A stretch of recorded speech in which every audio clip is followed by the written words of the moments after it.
radio for the masses. Headline edition, July 8, 1947. The Army Air Forces has announced that a flying disc has been found and is now in the possession of the Army. If the game is rigged, change the game. Game changer. I occasionally think how quickly our differences worldwide would vanish if we were facing an alien threat from outside this world.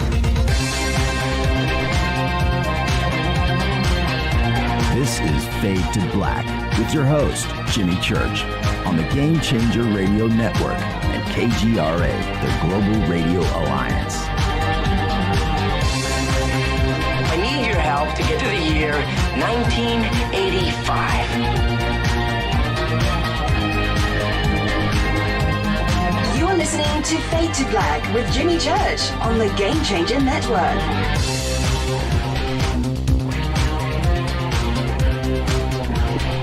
Good evening. How you doing? Fade to Black.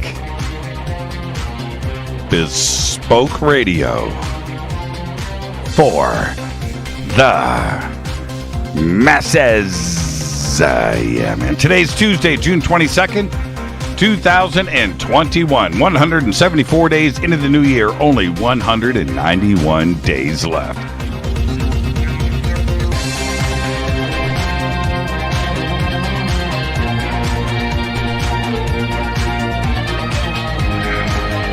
We are live from a bunker that I'm spilling coffee in. A bunker that is in the middle of nowhere, but total undisclosed location, but it is beautiful. You can see that it is. All right, I would like to welcome everybody listening all around the world, all across the United States. Hither and thither, to and fro, back and forth, up and down, east and west, north and south, far and near. This is Fade to Black for KJCR, the Game Changer Network, and KGRA, the planets. I'm your host, Jimmy Church. What is cracking, everybody? Watching Twitter right in front of me. Laura London says, let's go. What's up, Laura? You want to jump in on that action? Hashtag F2B is the sandbox. And so all those Fadernauts are hanging out tonight, posting their gifts to kick off the show. The show doesn't start until those gifts come rolling in. Thank you, everybody. You guys are wonderful. You guys are wonderful. Yeah, man. What a great week. What a great night on the show last night. Cheryl Costa. That was incredible. That was my thing. You know, last night with Cheryl, I am addicted to facts, right? And Audible, books on tape. And I've now listened to every physicist book release in the last 20 years. I do a lot of that, documentaries at night, and you know, and I fall asleep to that, and I'm absorbing the information. That's what I do. Nothing that entertaining. Before bed, The Good Place. Man, I've now watched. I'm binging The Good Place again. For like the fifth time. I'm in the end of season 2. Love that show. But anyway, it's all about facts for me. Last night, that was just an incredible show. And what a great week we have this week on Fade to Black. Last night, Cheryl Costa. Tonight, Ronny Dawson is here. We're going to be talking about the Texas Oilfield UFO incident. When this story broke, and I'm going to be talking to Ronnie about this tonight. When this story broke, I was all in. I was watching the videos, reading everything, and it's an extraordinary story. Now, to have my life go full circle, and now Ronnie is here tonight. I got to hang out with him at the UFO MegaCon. What a great guy, but an amazing story. And it's ET, it's UFOs, it's contact, it's all of that. We're going to be doing that tonight. I can't wait for all of you to meet Ronnie Dawson. So that's tonight. And then tomorrow night, pretty big night tomorrow night. Richard Dolan joins us, and we're going to go through the UAPTF report preview. That is, we're expecting it either Thursday or Friday. All right, so Wednesday night with Richard Dolan. Tomorrow night's going to be a pretty big night. We're going to go through everything that we know right now. So that's tomorrow night with Richard. And then, of course, Thursday night's Fader Night with open lines all night long. Friday, I announced this earlier today on social media. I want to thank everybody for their support.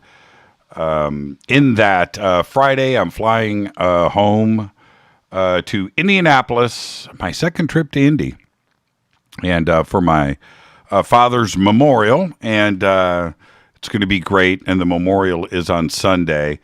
And what's really cool is, you know, the atmosphere is a little bit different this time around. We get to celebrate my father John's life, and so we're going to do that. And Saturday night, I know that there's a few people listening right now. Saturday night, we're going to have a little dinner over at my parents' house with some friends and family, of course, but some friends of mine from high school, and that all knew my father, and they're going to come over and have dinner and hang out, and it's going to be a quick but a very fun trip. A little melancholy, a week after Father's Day, and going through this, but now it's just time to celebrate his life. So I'm going back on Friday. I'll be back on Monday. Fade to Black will be airing. It's really funny. I land at I think I land at 1:30. And it's straight to the bunker, and after a day of flying and travel, straight to the bunker, straight on the air. It's it's going to be a great weekend, and I'm really looking forward to this. But thank you to everybody out there for your support. My family really, really appreciates it. Okay, all right. So that's the rest of the week here. I've been announcing with Billy Carson and everybody else over the last few days about our July 17th conference, and July 17th is the date for our Forbidden Disclosure Online Conference that is with Richard Dolan, Linda Moulton Howe, Lou Elizondo, Nick Pope, Billy Carson, and myself. This is a full 11-hour all-day live event. Tickets and info are available in the description box below. We've also got it, so you can click and the description box, head straight over, get your tickets. And you can also go over to jimmychurchradio.com. We've got a banner there and links. And, of course, it's all over social media. And so I'm really looking forward to that, July 17th. It's a big deal. And to get this collection of people together, right, the very top, the best of the best, to come in after we've had some time to digest the UAPTF and see where we are at today with disclosure. It's a huge event, and I want everybody to be there and check it out live. Okay, so the links are right there for everybody. You can follow me on Twitter at JChurchRadio. That's right. Follow me right there on Twitter. Hashtag F2B is the Sandbox. Hello to everybody over on YouTube, Facebook. What is up? What is up in the Spreaker chat? Okay, that's going over there. Hello to everybody, and of course over at KGRA as well. I guess KGRA's now got the video feed. All right, so they're right there. What's up, KGRA? Yeah, how you doing? All right, let's get this show cracking. Got some crazy breaking news today. A lot of it, seriously, a crazy breaking news day. And I'm going to start off with this tonight. A group representing, now remember, I'm flying on Friday, right? This is breaking news. A group representing major U.S. airlines and aviation unions yesterday wrote to the U.S. Attorney General Merrick Garland, asking the Justice Department to start prosecuting the growing number of disruptive and violent air passengers. The Justice Department did not immediately comment on the letter, but the letter was from American Airlines, Delta Airlines, United Airlines, Southwest Airlines, and others, along with major unions. And it said that the incidents, I'm quoting, the incidents pose a safety and security threat to our passengers and employees, and we respectively request the Justice Department commit to the full and public prosecution of onboard acts of violence, end quotes. Now, airlines have pursued some form of enforcement action. Are you ready? More than 400 times in the first 5 months of this year, compared to a year-end total of just 146 for the entire year in 2019. And I'm here to tell you, you want to act squirrely? You want to be a doofus on a flight? You need to go to jail.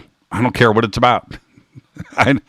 Not when I'm flying, and not when anybody else is. No. If it goes down, if it goes down when I'm going to punch somebody in the throat. You just don't do that. No, you don't do it. All right. There, I've spoken my piece. I'm flying on Friday, and there's enough stress with flying face mask. Everything that you got to go through with a flight today, everything is booked. Flights are being canceled. There's not enough airline workers to keep the planes in the air. There's a lot of stress out there, right? And you want to get onto a flight and pick a fight with somebody? Nah. All right. The quest to compile the definitive map of the Earth's ocean floor has edged a little nearer to completion. A little bit.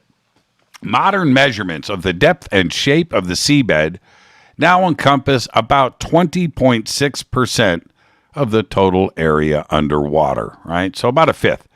It's only a small increase from last year when they were at 19%, but the extra 1.6% is an expanse of ocean bottom that equated to about half the size of the United States. What's under there? E.T. I'm just saying. Scientists have found evidence of parts of Venus' surface move around like the continents on Earth. And while this activity is probably not driven by plate tectonics, it could be a cousin of that process. The findings fit an emerging picture of the planet that is very much alive, in contrast to the traditional view of Venus. Europe is launching a spacecraft. It's called Envision, and NASA is sending two craft. One is called Veritas, and the other one is called Da Vinci Plus, to Venus towards the end of this decade. 3 probes heading to Mars. Now, a mouse plague. Now, when I read this headline, I thought, mouse plague, the mice have plague and they're biting people? That's not what it is. But it is a mouse plague of like millions of little mice are running around in South Wales, New South Wales, Australia. And it has forced a jail to relocate thousands of inmates while it carries out cleaning and renovations. More than 400 prisoners and 200 staff at the Wellington Correctional Center will be moved to other facilities over the next 2 weeks. The mice have caused extensive damage to prison infrastructure, including internal wiring and ceiling panels. New South Wales is suffering from the worst mouse plague in decades. A bumper grain harvest has boosted the number of rodents in the southeastern state, where they have been wreaking havoc for months, especially at farms. A mouse plague, a mice plague, a mice plague. All right, now I'm going to leave you with this. Astronomers, are you ready? Are you ready? Are you sitting down? Astronomers have discovered that a large object moving from the outer reaches of the solar system will approach as close as Saturn's orbit in the next decade. It's a comet. The comet, known as 2014 UN 271, was first discovered by the Dark Energy Survey and announced a couple of days ago on June 19th. The hunk of rock and ice has an estimated diameter of around 370 kilometers. Some qualify 2014 UN 271 as the size of a small dwarf planet. But it's actually a ginormous megacomet, the largest Oort cloud object ever discovered. You should see the images. It's insane. Let's get this show cracking. Happy birthday to today, OG Fade or Not, John Ledford. He says he's 29, looks more like he's 51 to me, but happy birthday, John Ledford. Meryl Streep today is 72. Cyndi Lauper today is 68. Remember Carson Daly, right? I don't even know if he has a job today, but Carson Daly is 48. Chris Christopherson, I can't even believe I'm going to say this. Happy birthday, Chris Christopherson. He is 85. Holy crap. Todd Rundgren today is 73. And April wine guitarist Gary Moffat is 72. Our dead guy's birthday today is, moment of silence, please, the one and only Larry Junstrom. 1949 to 2019, died at the age of 70. Larry was the bassist for 38 Special from 1977 to 2014. But he was also the bassist of Leonard Skinner when it formed in 1964 all the way to 1971. Donnie Van Zant, the younger brother, of course, of lead singer Ronnie Van Zant, formed 38 Special with Larry joining in 1977. Larry retired from 38 Special in 2014. He had a hand injury, which required surgery, so he retired. He died on October 5th, 2019, natural causes, at the age of 70. On this day in history, OTD, 2011. And I remember this like it was yesterday. It was 10 years ago. Boston mobster Whitey Bulger is arrested after 16 years on the run, hiding in plain sight in Santa Monica, California. His apartment, when they raided his apartment after the arrest, officials found weapons, automatic weapons, machine guns, fake IDs, and more than $800,000 in cash stashed in the walls. On this day in 2011. Fader fact. Now check this out. This is crazy. Workers in wine cellars used to wear iron face masks. Why? Because 20 to 90% of sparkling wine bottles would explode due to instability, often causing a chain reaction. And that is your Fader fact. Tonight we welcome, I can't wait for this conversation tonight. It's going to be great. Ronny Dawson is here for the first time.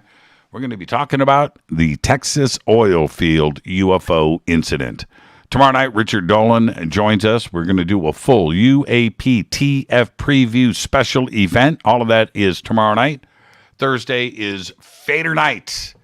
Open lines all night long. Now I need to hit this River Moon coffee. Man, I need it. What a day today. Great day, but a busy day. John aside. John Lefford just said thank you. John, post that picture of your tat. I want you to post the picture of the cool tat.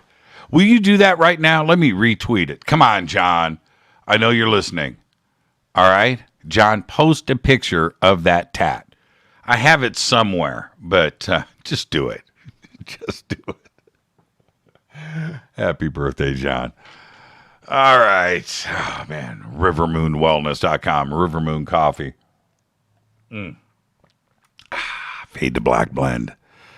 All right. The links are over at jimmychurchradio.com. All right. Get yourself the Game Changer blend. A little lighter.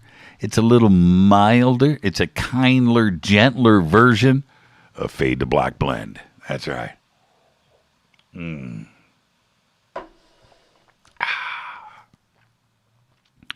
It's the best coffee in the world. Now, here we go. I need you to focus. I need you to focus. All right? Nobody knows how the very first star was born. The magic that must have occurred at that very moment, when gravity and gases and the elements that somehow coalesced into the first sun. Nobody knows. But one thing is for sure, it happened. We just don't know how. Now, let's go back and forth on this timeline as we know it. And let's take a look at a few things. All of this has to do with the UAPTF, so just relax. the math and equations of today's modern physics, and of course the work of Albert Einstein, when run backwards, firmly points to our universe being 13.79 billion years old. This is the accepted age today. And yes, you hear it mentioned all the time. So, since I don't have another number and I'm not smart enough to come up with one of my own, the number shall be 13.79. So, if we rock things back to, say, 13 billion years ago, giving our universe 790 million years to get things started, temps are cooling down and star systems are being created all over the place. It goes without saying that there were planets orbiting these first stars. This is a fact. Now, with our Earth, the accepted age of our planet is 4.5 billion years. And again, nobody really knows how we got here. Nobody knows. Nobody knows how the Earth... don't know. Everything is theory. But the age of us, for now, shall be 4.5 billion years. I'm going to pause right there because Genocide just posted his tat, and I am going to retweet now. This is a tattoo. That's it. This is a tattoo. I'm just saying, right here. This. Hashtag F2B. Yep. Bam. Dude, that is a tattoo, man. That's a tattoo right there. Okay, so the age of us shall be 4.5 billion years. Now, how did Homo sapien appear? Well, nobody knows that either. But let's just say, for the lack of argument, that it took 4.5 billion years for intelligent life as we know it to emerge on this beautiful blue paradise. Now, let's do some simple math. Subtract 4.5 from 13 and you have, wait for it, right? 7.5 billion years. So, how many intelligent civilizations were out there when the universe was just 7.5 billion years old? This is important for many reasons, but first and foremost, it is this. If we base everything that the hard sciences are trying to tell us today, which is that for any extraterrestrial civilization to reach out to us right now, today, their star system has to have been created about 5 billion years ago, right? Took 5 billion years for us to get to where we are today, 4.5 billion years. So you've got to back up the numbers. Stay with me. The universe is 13.79 billion years old, and it's estimated that our own Milky Way is, wait for it, 13.5 billion years old. The same numbers apply to our Milky Way as do the universe. And the number of planets right here in our own backyard that have the time to support an advanced civilization are mind-boggling. They are huge, giant numbers. Now, sure, I've said this before, and I know you get that, but I think there are many of you right now that think our galaxy is actually young. It is not. It's nearly as old as the universe. Right now, we have observed the creation of new galaxies. It happens all the time. Yes, we have seen galaxies that are just 500 million years old. Little baby galaxies, which means that they've got billions of years ahead of them before they'll start to see signs of life. Right? We are the ones that will be visiting them in the future, just like we are being visited right now by those who were born 5, 6, 7, even 8 billion years ago.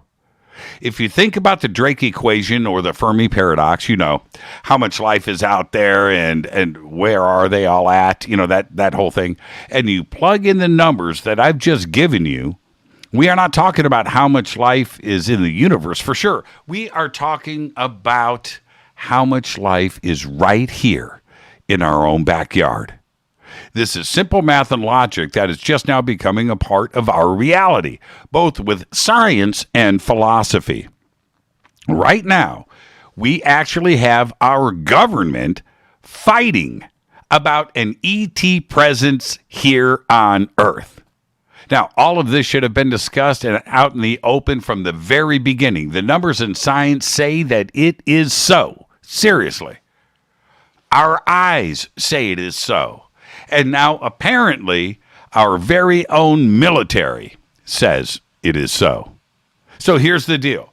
The one thing that we have not heard today at all is that it is not extraterrestrial.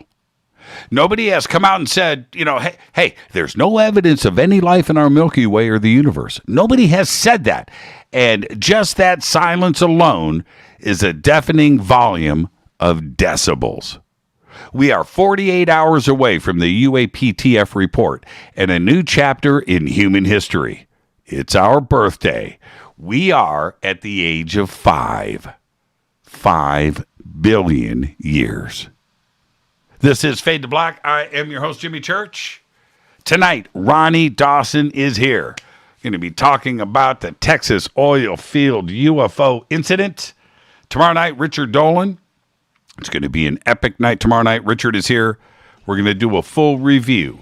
It is our UAPTF preview special event. Thursday is Fader night with open lines all night long. Your calls, your conversations, UFOs, conspiracy, time travel, the paranormal, the supernatural, lost history, pop culture. Follow me right now on Twitter at JChurchRadio. Email is Jimmy@JimmyChurchRadio.com on the Game Changer Network and KGRA, The Planet. I'll be right back with tonight's guest, Ronny Dawson. Stay with us.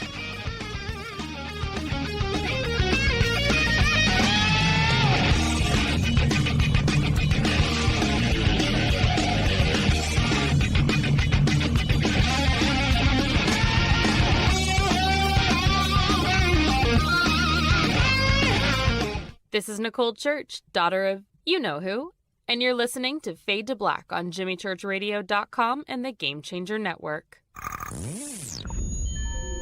You're listening to Jimmy Church, Fade to Black.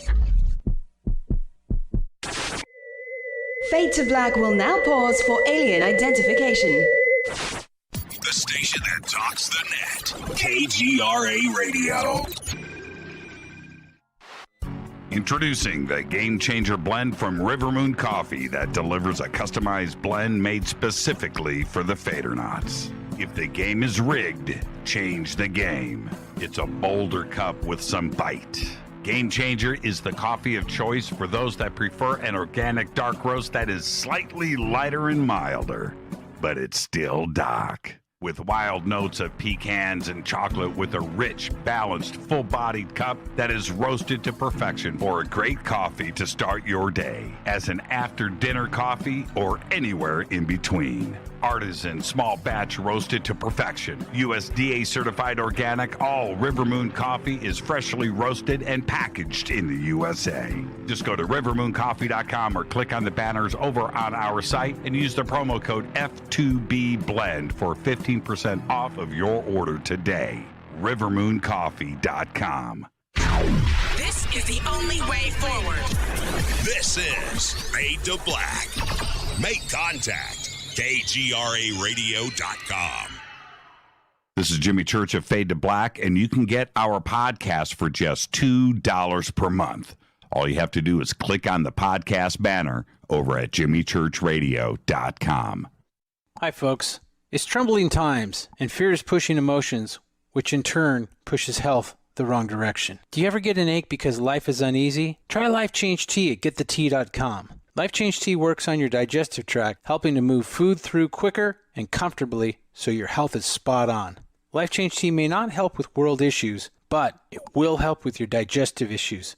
A glass a day helps keep the intruders away. So, change your life today. Log on to getthetea.com. That's getthetea.com. GetTheT.com. If your health game is off, get on by ordering Life Change Tea. GetTheT.com. And while you're on our site, look around at the great non-GMO organic supplements. And if you're a sales shopper, go to our specials page and see what's for you.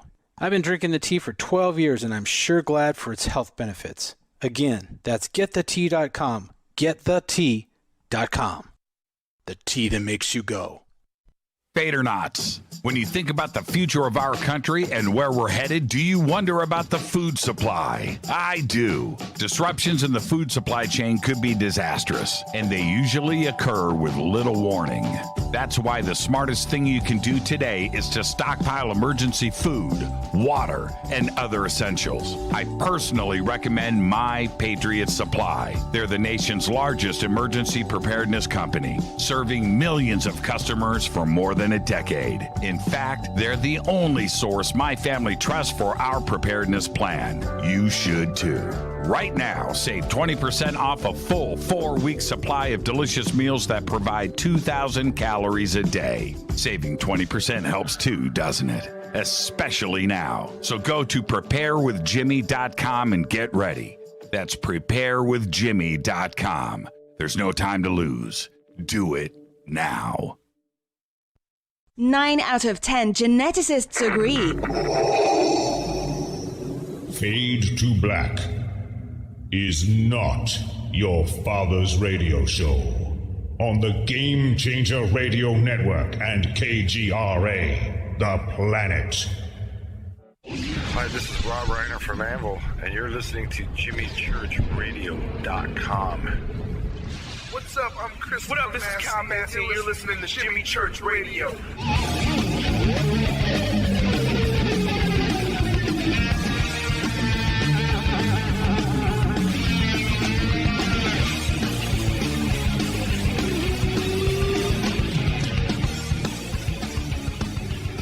All right, welcome back. Fade to Black. I am your host, Jimmy Church. Tonight, Ronnie Dawson. Ronnie Dawson. Tomorrow night, Richard Dolan is with us. Thursday night is Fader night, open lines all night long. But tonight, Ronnie is with us. He's with us for the first time, and we are going to talk about his extraordinary ET experience that made headlines all around the world back in 2009. Ronnie is a Texas oil field worker whose UFO alien encounter received international attention. He was featured on an episode of Caught on Camera on Japanese TV, made an appearance on NBC. He was the author, is the author of the Ronnie Dawson UFO story, and you can get that at Barnes & Noble, Amazon, Walmart. He has been a guest on a multitude of radio shows, and his story has been featured on websites all around the globe. His links for his book are over at jimmychurchradio.com. You just have to click right there, and I would like to welcome for the first time to Fade to Black. I'm excited. Ronnie Dawson. Ronnie, good evening, my man. How you doing? Hey, how you doing, Jimmy? Hey, it's good to be here on Fade to Black. I want to say hi to all these Fader knots. Yeah, that's what I'm talking about. That's what I'm talking about, Ronnie. Hey, let's get one thing out of the way. First-time guest disclaimer, and I know you've been waiting for this, so here we go. Ronnie, it's just you and I sitting on my couch having a conversation as friends, and where that conversation starts, it starts. Where it ends, but we're going to end as friends. There you go. Well, we're already friends. Can we? I don't know if we can blow it. I don't know. Maybe. Ronnie, how you doing? I just want to let everybody know. We don't have to say what happened, but Ronnie, a couple of weeks ago, we're hanging out. He goes, Jimmy, I can't wait to come on the show, man. But I got a little surgery scheduled, and I got to get that out of the way. But I promise it's not going to interfere with Fade to Black. You did that last week. You got through the weekend. How you doing today? You don't have to say what was done, but how you doing? Are you cool? Yeah. I thought they were just going to be a minor surgery. I didn't know they were going to cut me wide open. But I ended up I got a nice scar to show for the surgery now. But I'm finally getting where I can get up and move around and talk and stuff like that. Yeah, right. So, it sounds like you have a fan blowing in the background. If you do, can you turn that off? You got okay. Yeah, you got something going. I know you do because we sound checked earlier and it was perfect in there. Oh yeah, maybe in the other room. Yeah. Man, that's loud. That is loud, Ronnie. Here we go. Now it's gone. Ronnie, and now I lost Ronnie. Okay, I'm back. Okay. Yeah, we got something going on. But what you know what? It's something we're gonna have to deal with. Ronnie, let's back up. When this story broke, it was captivating. There was video. There was all of the testimony that went along with the video. Pretty extraordinary, and it got everybody's attention, including my own. But before we get into all of that, were UFOs a part of your life? Was this something, or was this the first time you ever had an encounter like this? Well, you know, I always kind of believe that there's alien life out there somewhere, but probably not around here anywhere. And you know, I seen a space shuttle come in across. It came in across California and landed in Florida. It came right across Texas at night. I don't know why they did a nighttime reentry. I guess it was because of weather or something, but when that thing came across, man, I'd never seen anything before like that. It was like a slow-moving firework that traveled across the sky. It took about 7 minutes to go from horizon to horizon, and then it left a white rainbow behind it that was visible for another 7 minutes. Well, and okay. It occurred to me that... Well, we're getting a little bit ahead of our skis. Let's save that for later. It's such it's such a huge, big event. But what I'm trying to establish here is, you know, if you hadn't had a whole lot of UFO information or ET or things like that, and something like this happens, you don't know what to think, right? So did you even know what you were seeing? Yeah, it was, you know, everything that I had seen up until that point was explainable, you know, and we do a lot of sky watching and stuff. So I pretty much know what you can expect to see. I've been working outdoor for decades. Right. You know, so I know what you should see out there and what you shouldn't see out there. Yeah, we've got a problem with this connection, Ronnie. It's way too noisy in your background. Oh, man, I don't know what to do. You don't have any fans blowing? Nah, everything is shut off, actually. It doesn't make any sense. Doesn't make any sense. Hold on, I'm going to do something in here. I don't think it's me. It can't be.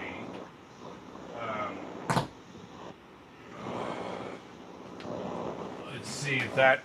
I mean, I got a little tiny micro fan that I'm running. Okay, talk to me. Okay. Yeah, it's still there. Okay. Yeah. It's loud, Ronnie. It's loud. Okay. It's loud. Hold the phone as close to your mouth as you can. Okay, I've got the mic. Yeah. Right up against here. Okay. Now here we go. It's some kind of EMF radio frequency. That's what it is as you move around. All I can do, I'm going to mute you for a second. I'm going to call you right back. I'm going to reset this line. Just stay right there. I'm going to reset it and see if that fixes it. That's weird. We just did a sound check earlier. Everything's fine. Everything was clean. And this is going on, and we can't do this for the next 2 hours. So everybody just sit right there and let me see. Okay, Ronnie, talk to me. Okay, I'm here. Can you hear me now? Oh, man. Yeah, we've got some kind of noise in the background. Is there a window open? I've got a ceiling fan going over there. there. Turn the ceiling fan off. Ronnie Dawson, I'm going to fly to Texas right now. I'm going to see if that'll help. Oh, wait. Give me just... You got to love live radio. I've got a ceiling fan on. Okay. All right. Yeah. The electric motor and a ceiling fan, you have the wind. That's one thing. But that electric motor, that is going to... How about it now, Jimmy? You're perfect. No, you're not. Man, what are you moving around? No, I'm just sitting right here. Wait till you hear what this is doing. You're going to listen to this show later and go, man, I'm on the biggest radio show in the world, and this is what I sounded like. Yeah, it's crazy. It's okay, Ronnie. Let's get through this. Let's do the best that we can. Okay. Okay. All right. The incident itself, you are working on an oil field in what city in Texas? I work right here out of Ranger, Texas. Ranger, Texas. And okay. So you're out on the oil field. You have a friend with you. Who was that? For a lot of the sightings, there wasn't. Usually, I just work out there by myself. Usually, there's not anybody around with me at the time. And who shot the video? Oh, the video. I think some of the video that you're talking about is that I recorded in 2011. It was the massive sighting. I had like 3 UFOs in a 1-hour period. Right. Okay. Yeah, now, describe for me, because I remember going through all of this back when this started to take off on the net.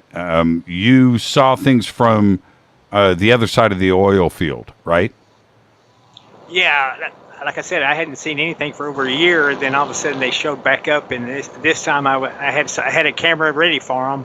And I started, for the first time, I was able to get some pictures and stuff of some of the stuff I've been seeing. Okay, this isn't going to work. We can't do the interview. It can't work. The noise is louder than your voice, Ronnie.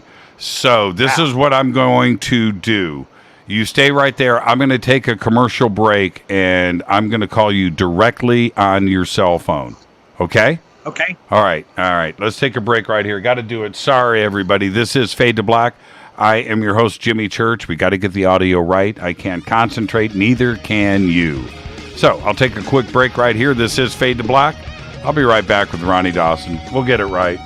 Don't you worry. On the Game Changer Network and KGRA, The Planet. Stay with us.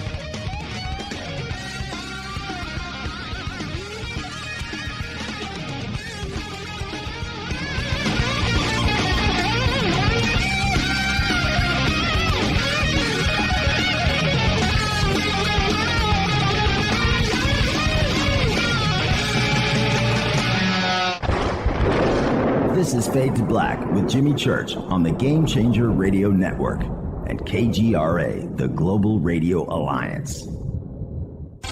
This is KGRA Digital Broadcasting Station, Salt Lake City, Utah, Van Buren, Arkansas. This is Billy Carson with ForbiddenKnowledge.tv. Forbidden Knowledge TV has just reached its 1-year anniversary. That's right, 1 year. And as a show of appreciation, we are giving all new subscribers a free 30-day trial of ForbiddenKnowledge.tv. That's 30 days to binge watch thousands of movies, documentaries, conferences, workshops, lectures, yoga classes, meditation courses, and so much more. So log on to ForbiddenKnowledge.tv from your computer or mobile device, or get the Forbidden Knowledge TV app on Apple TV, Roku, Amazon, iTunes, or Google Play today, and use coupon code 30daysfree. That's coupon code 30 days free on ForbiddenKnowledge.tv today. Because you never got that pony you always wanted. Damn it. Jimmy Church and Fade to Black on the Game Changer Network. KGRADB.com. Listen, I know, and you know, that you've always wanted your first crystal skull. Or maybe you're a collector just like me, but you just don't know where to go to find the real thing. Then I met Carolyn Ford over at EinsteinTheCrystalSkull.com. Carolyn is the guardian of Einstein, one of the most respected ancient crystal skulls in the world. All of her unique skulls have been imprinted sitting with Einstein in his sacred lodge and are carved from the finest gemstone and materials. Imprinting is the process of receiving the ancient wisdom from the master skull or master computer, Einstein, the ancient crystal skull. To see Carolyn's current collection of crystal skulls, just visit her store at EinsteinTheCrystalSkull.com or click on the banner over on our site. Don't forget to use the promo code Jimmy at checkout to receive 10% off of your order today. That's promo code Jimmy. Finding your first or next crystal skull is easy. Just visit EinsteinTheCrystalSkull.com. When you take the beans from Central America with dashes of Indonesian and African mixed in and then roast it to the dark side of Fade to Black, you create the ultimate brew of fringe. Introducing the Fade to Black blend from River Moon Coffee. Yes, River Moon's darkest customized roast was created for the love of Fade to Black. The alchemy of masterful roasting and smoking the beans is in every sip of this full-bodied, dark Java. I need my coffee dark, deep, with distinct bittersweet chocolate highlights, just like the bunker. Leaning further into the darkness of the roast is Fade to Black Blend from River Moon Coffee. Just click on the banner at jimmychurchradio.com and use the promo code F2BBLEND for 15% off of your order today. Hello, I'm Katie and you're listening to my main man, Jimmy Church, on jimmychurchradio.com. Hi, this is Ray Hobbs here, repping the planet, and you're listening to my good friend, Jimmy Church, Fade to Black, on the Game Changer Network and the KGRA digital broadcast station. This is Toby Kebbell. You're listening to jimmychurchradio.com. Don't hurt me, Jimmy. I'm only little. Hey, I'm Adrian Grenier. And this is Ari Gold. We're the Honey Brothers. We're of the Honey Brothers. Hey, I'm Adrian Grenier. And I'm Ari Gold. We're the Honey Brothers. And you're listening to Jimmy Church. The Revolution. This is Jimmy Church of Fade to Black, and you can become an official Fadernaut by just going to our membership section at jimmychurchradio.com. Hello, this is Serena Wright-Taylor from Conscious Life Expo, and you're listening to Fade to Black with Jimmy Church, who holds the Lucky Pony record for the best astrological chart since 1963. True story. This is Micah Hanks of the Gralien Report, and you're listening to Jimmy Church on Fade to Black, across the globe on the Game Changer Radio Network and the one and only KGRA Radio, The Planet.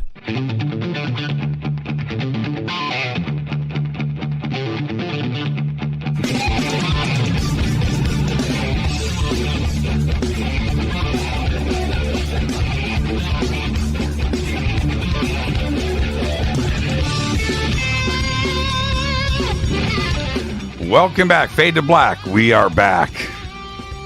All right, reset the phone lines. We shall see. Our guest tonight, Ronny Dawson, who is here with us for the first time. We're going to be talking about his extraordinary ET experience that made headlines around the world back in 2009, and video and everything else that goes along with it.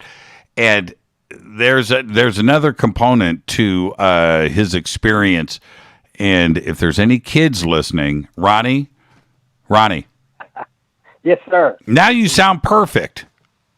Oh, thank you. Oh, man. Yeah, that was crazy. Okay, let's get straight to it. Let's go to when everything kicked off in 2009. Tell us about that day. What was anything special about that day? Well, in 2009, I was seeing these weird lights. I called them mystery lights, and then I've been seeing them moving around the trees and stuff like that, and I couldn't explain it. And then all of a sudden, I was a witness to a cattle abduction. It was the wildest thing I'd ever seen. Okay, so let's start right there. When you say a cattle abduction, what happened? Well, I've been seeing the lights when I was working, but this time I seen the lights up ahead of me, and there was 3 that came on, and then there was 6, and then 3 more came on. So there was 9 lights that stretched a good section across the sky ahead of me in the road. And then as I was headed straight for the thing, and as I got closer to it, 3 of the lights broke off to my left, went down to a field, and they shined a dark blue light down toward the ground. And then I seen there looked like a humanoid that was walking around out there in the field that had a yellowish green glow around it. Like it had a huge head for the size of its body. Mm-hmm. And then I was taking all this in. I was digging around for my camera, with accident camera, so I could get a picture of it at the same time, trying to drive and doing all this stuff at once and checking this out like I've never seen anything like this. I was thinking about stopping and just watching it. And then all of a sudden I seen something in the blue light rising up. And I couldn't tell what it was at first, but after I kept looking at it, all of a sudden I could see that it was a cow, and it was whipping its head from side to side as it was being lifted. It was probably about 30 feet off the ground being lifted up. And all of this is happening at the same time. And again, the lights, the 9 lights, how far away were those, Ronnie? those lights, they were up ahead of me, and they looked like I kept getting closer to them, and then finally I couldn't see the lights anymore, and I think I drove under whatever it was. I had driven under it, I believe, and I couldn't see the lights up above me anymore, but I could still see the lights over the field with the light shining down onto the field with the cow in it being lifted. And I just wanted to get the heck out of there after I seen that. Yeah, absolutely. Absolutely. I want to say this to the audience and to you, Ronnie. After your presentation at UFO MegaCon, which was a great week of information and the people that were on that stage, it was amazing. But I had people coming up to me constant. Did you hear Ronnie? Did you go? Did you hear Ronnie? And I got to say, your accounting of everything, your testimony in this is extraordinary. It's just an unbelievable chain of events. And so, like I said, some of it we're going to have to clean up for the kids that will be listening.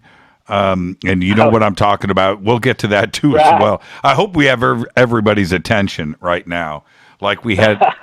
Like we had Barbara Lambs at the Oh yeah, she was right there in the front row. She was in the front row.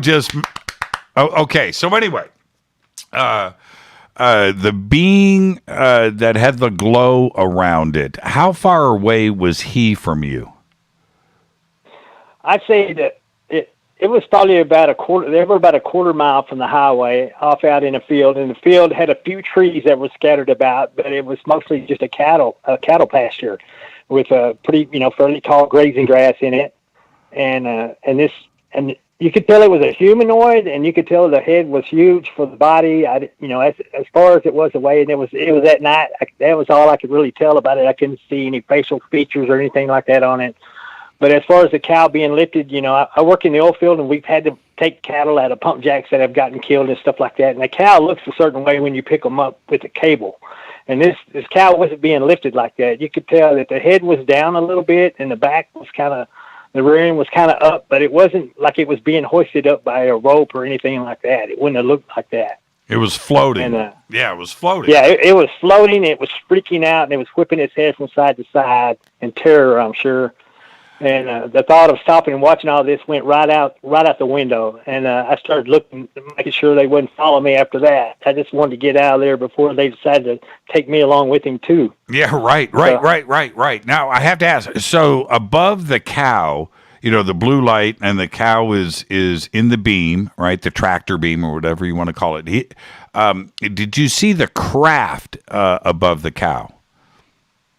No, I could not see the craft, but it was like many of the craft I've seen. You see, it's like when they stay idle too long, they generate too much power or something, and it causes this bluish white beam to come shining out of a porthole opening in the thing. It's not like a spotlight. It's like a huge light that's shining from something inside the craft. Mm-hmm. And I could see those lights. 3 different lights shining out of it, but I could never see the shape of the craft itself. But I could see the blue beam wasn't brilliantly bright. It was bright enough that you could see it, but it wasn't a brilliant bright beam, but it was bright enough that the cow looked dark blue in it, and I could easily make out that it was a cow whipping its head from side to side. Now, how long did this? This is your first incident. How long did this last? Was it just minutes or was it longer? Oh, at the speed at which they did this was, from the time it broke off from the big craft and went down to the field and shined the light down and captured the cow and was already sucking it up, this had to be less than 3 minutes. Right. And I'm like, you couldn't even, a SWAT team or something like that, they couldn't even pull it off this quick. These guys, they got it going. They had it going on very quickly. So what did you do? Did you drive home? No, I was still working. I still had a task to do, and I just really wanted to get the heck out of there, and hope they wouldn't follow me, So, I didn't see anything else the rest of the night. I finished my shift, and then I was like, man, who do I tell? Yeah, right. I tell anyone. Who did you tell? Yeah, I told my best friend, I told my girlfriend, and I told the people I'm closest to, but I didn't tell anybody at work. I'm going, my God, I'd never hear the end of it. If you tell those guys something like that. Well, because now you're the crazy guy on television, right? Right, yeah, that's true. Okay, so you get through that night, and I can only imagine what was going through your head, and I don't want to put words in your mouth, but were you thinking E.T.? Were you thinking Little Green Men? Yeah, at that point, I pretty much convinced myself that. Now, before, when I was seeing the mystery lights over the trees and dropping to the field and then shooting back up, I had no idea what those were, and if they were ours, theirs, or who or what they were. But once I suspected that they could possibly be like, if we send drones, we send rovers tomorrow. Why wouldn't they send a drone or something to do some geo mapping and surveying and stuff like that, with drones. So I thought maybe it was alien drones that we were looking at, and then once I seen them they took the cow, I'm pretty sure I was like, okay, yeah, there's no doubt now that this has got to be ET related. Well, and how did you think about that? You wake up the next day, right? And what were you thinking about what you just witnessed the night before? What was going through your mind? Well, I was wondering if anybody else had seen something, and how to communicate to other people that I had seen something without just spilling the beans altogether, And I think I filed like a MUFON report, I think, on the incident, but it was like very edited down. I mean, it certainly didn't say anything about the being on the ground. It certainly didn't say anything about the cow being taken, and so I was like. Because I was pretty cautious about posting that stuff on MUFON or anything else, and I had some friends that were saying, "Man, MUFON is nothing but a government cover up. So don't even do anything with them, or they'll know what you saw, and they'll take care of you or whatever, Yeah, totally. Did MUFON reach out to you? No, I mean, I talked to them several times. They didn't do they didn't do a very good job following up. They didn't do a very good job researching the family. They're really good about cataloging the stuff, and basically that's basically what I was really wanting to do, was to catalog the event. And yeah, I posted a lot of those things on MUFON, but I finally got to the point where I was like, man, I've seen so much stuff. If I put everything down there, they're just going to think I'm a nut or something. And they weren't really doing the research or following up on their stuff anyway. I mean, so I was disappointed that they didn't put more effort into it than they did. So were there any other reports of sightings that night? No, I looked and I didn't see any other reports of the sighting. The sad thing is, there's some houses, man. I mean, if they had looked out of their front door, they could have watched all this going on, because I seen it going down the highway right in front of their place. But like I said, it wasn't all that late at night when this happened. It was before midnight, and unfortunately, I didn't find anybody that had seen it. Now, what happened to the cow? I don't know what happened to the cow. I don't know if the cow got put back. I don't know if the cow got taken. I don't know if the cow was killed and the remains left. I have no idea what happened to the cow. So what? Okay, so that's night one. What happened next? Well, I started seeing not only, I'd just seen the lights, and I couldn't really get a good look at the craft, and I was really wanting to get a look at the craft, and I wanted to get some pictures of the craft, and so I'm seeing some stuff. I went out to this one lease, and I had my camera ready. I was going to get a picture of this thing, and I thought, well, I had my phone sitting up there open. I was fixing to open the gate, and I noticed it out over the field, and I thought, okay, here's my chance to capture this thing, and I acted like I wouldn't. I figured that they might be looking. I'm looking at them. They're probably looking back. So I was like kind of playing stupid, like I hadn't seen them, But I had my camera on the dash, and so I went for it quickly, and I jumped out and I pointed the camera at this thing, and it tilted. It tilted like 45 degrees, and then it just bleaked out, and you could hear it make. It made like a sound, like a fly flew in your ear or something, like a real high pitched, annoying sound when it left, and they left before I could get the picture, which is frustrating. I was frustrated again that I didn't get the evidence that I wanted, but I was starting to see some craft. I mean, I could see parts of the craft. I couldn't make out the craft. I could just see that there was something associated with the lights other than just the lights themselves. And, right. And I was really determined to get a picture of these guys, So, and then it was in the late afternoon. I was coming out of an oil lease with a load of oil, taking it to where we unload. And I seen this black cloud over this, it's like a vacation home, or it's a rural homestead on private property, where I had this crew, and I seen this black, what looked like a cloud of smoke hanging over this house, and I thought, my God, the place might be on fire. I might have to call the fire department or something, or maybe somebody's over there burning tires or something. So I waited until I got a little bit further up the road where I was a little bit closer to the house, and when I got to the house, I looked over there, and I seen that it was a big, black, fuzzy, cloud-looking thing over the top of this rural home out in this private property, and I thought, well, maybe it's smoke. And then all of a sudden, I seen these big white bluish lights came on in the middle of the black, and this wasn't even nighttime. This was like in the late afternoon. And I thought, oh my God, okay, that's not smoke. That's a UFO.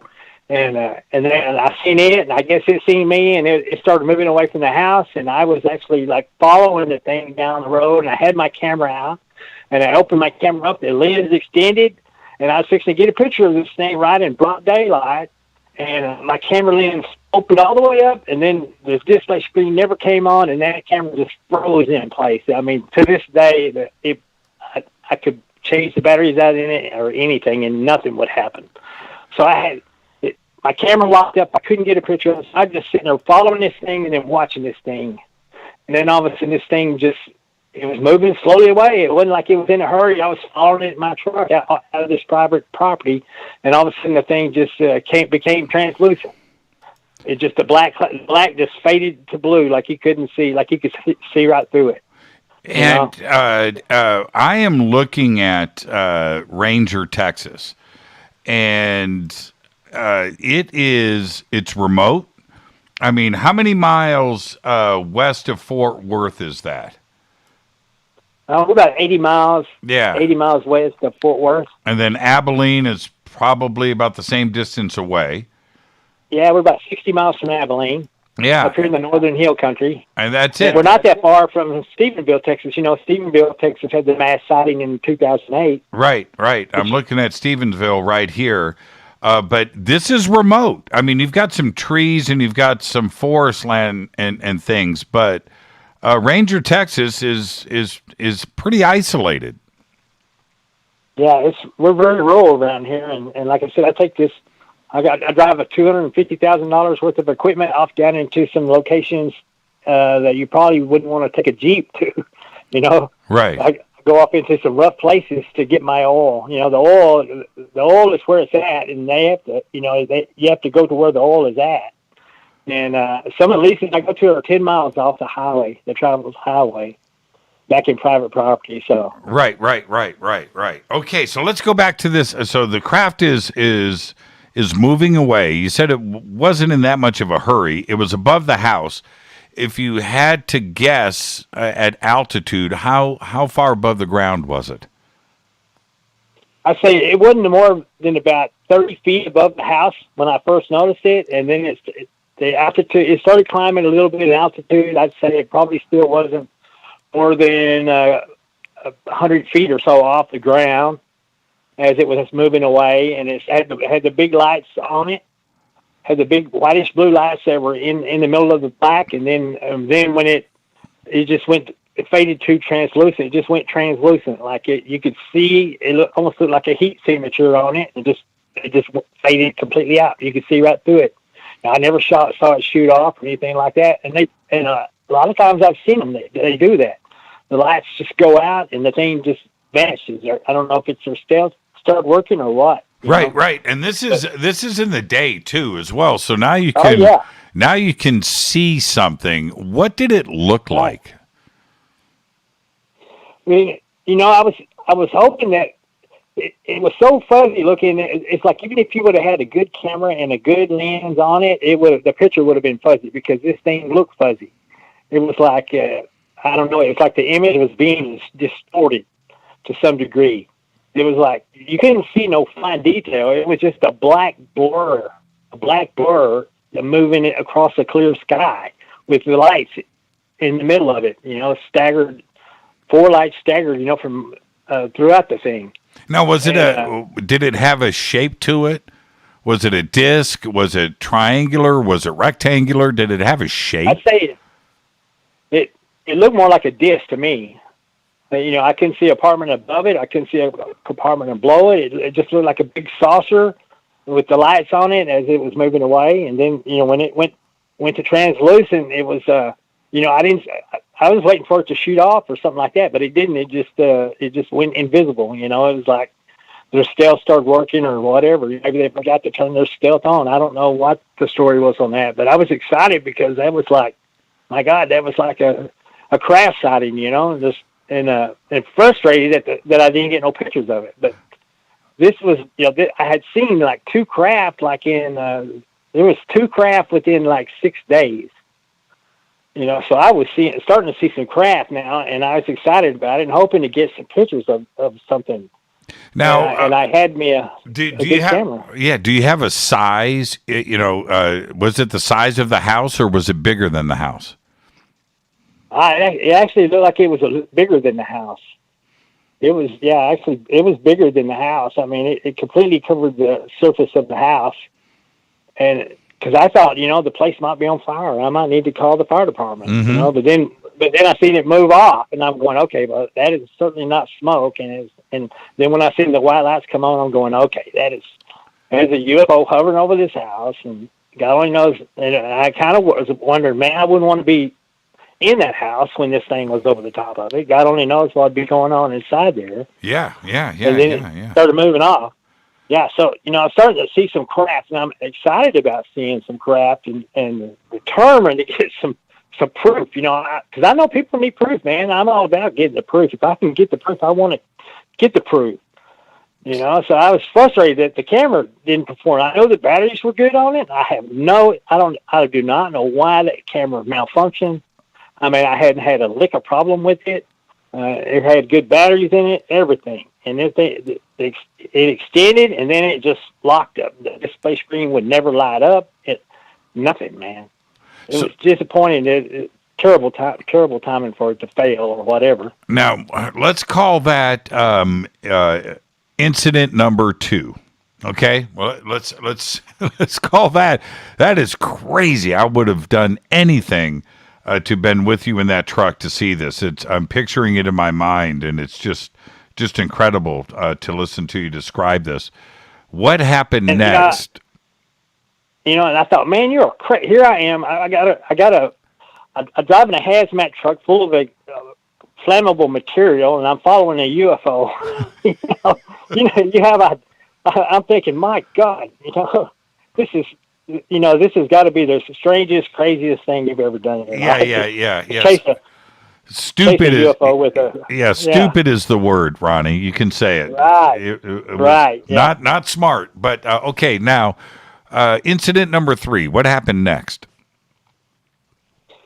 Well, incident number 3 was I'd seen 2 crafts within 6 days, and I'm going, man, I've got to get some proof, But at the same time, I was trying to think, when you take pictures of lights out in the middle of the darkness, people are going to argue with you, the skeptics and the haters and stuff. They're going to say, just a street light, it could be anything, and basically I agree with them. When you take a picture of a light out in the darkness at night, that's not anything you can really prove. But I had this 250 milliwatt green laser, and that thing shoots a beam about 10 or 20 miles under perfect conditions. Mm-hmm. And I thought, man, if I could just see one of these craft, if I could shoot this green laser at this thing, and if this thing has been, I'd heard Bob Lazar talk about, how they bend the fabric of space around them, I thought, if this thing is doing something like that, it should make a laser beam do something odd, like bend or disappear or something to that extent. I thought, man, if we could shine a laser at this thing and then we could video record it, man, then I'd have some good solid evidence to take the MUFON or ever who else, that didn't believe me. I said, looky here. Now, this is what we're looking at, And so, but I would need help for this. So I talked to my buddy, and his name is Alan Osterfield, and I said, hey, man, I've already seen 2 UFOs this week, and I told him what I wanted to do. I wanted to shoot the laser around the craft. I wanted him to video record it, and then we'd have some good solid evidence, that this is a UFO and it's doing some stuff that we can't explain, and we'll have a video footage of it, So he agreed to go UFO watching with me, even though I don't know if he really believed that I was seeing anything or not, but he was willing to help, And so I was excited. I had somebody to help me, and so he lives up here on the hill just outside of Ranger, and it's nice and dark up there. It's a perfect place for it right there in his backyard. He lives right on the edge of town. I'm thinking, okay, we'll just do it in your backyard, and he agreed to it. So I had the camera, I had the laser. And it wasn't no guarantee that we were going to see anything, but we went out there and we were watching, we were looking. And there were some military jets flying around for a little while, and I thought, man, we're not going to see anything with these jets flying around. But finally the jets left, and we still weren't seeing anything. And then a little bit later, I was about ready to give up, and then Alan said, he goes, man, look at that. He goes, what is that? And I looked, and a 4-light craft had lit up, and this thing was probably less than a quarter mile from us, probably 400 yards away. It was probably it's probably 100 to 200 feet off the ground. I'd say probably closer to 100 feet off the ground, and this thing, just 4 lights lit up. I said, "That's it, Al. That's what we're looking for," So I grabbed the laser, and I started shining this laser around this thing, and I thought, my God, this is. I hope they don't fire theirs back. We might be 2 piles of ashes sitting here, and people wonder what happened, Right. And so it was scary. I thought, my God, Al, I said, you better hang on. I said, I hope these guys don't take this wrong. And I shined it around the craft, and I didn't get the beam deviation I was hoping to catch. And I was going, oh, crap. Okay. I said, okay, Al, I'm going to shine it on the craft. I'm going to see if it reflects the beam like you're shining it on a mirror. Right. If it absorbs it or what it does. So I said, okay, man, I'm going to shine it on it. And I shined the thing on it, and it just absorbed the laser completely. I mean, the laser hit it, and just nothing. It completely absorbed it. It didn't even light up around the area where it made contact like it would if you shot it on the side of a car. I mean, it just completely absorbed the beam completely. And I said, look, I said, man, it's just completely absorbing it. I looked over him. I said, I hope you're catching this. I looked over at him, and he had his hands on his hip, and he was just sitting there gawking at the thing. I mean, the camera is right next to him in the chair. And he's sitting there with his hands on his hips and his mouth is wide open, just gawking at this thing. And I'm going, ow, man, the camera. He goes, oh, the camera. And so he grabbed the camera and got the camera up running. And about the time he got the camera up and running, this thing just blinked out completely. All the lights just blinked out like they always do, just gone. When they're gone, they're gone. All the lights go out at once, and that's the end of it, And so I was, man, so I was frustrated. Once again, we missed the perfect opportunity to get some solid evidence that we could prove to the skeptics and scholars that we were actually seeing some stuff down here. So very disappointing for me at the time.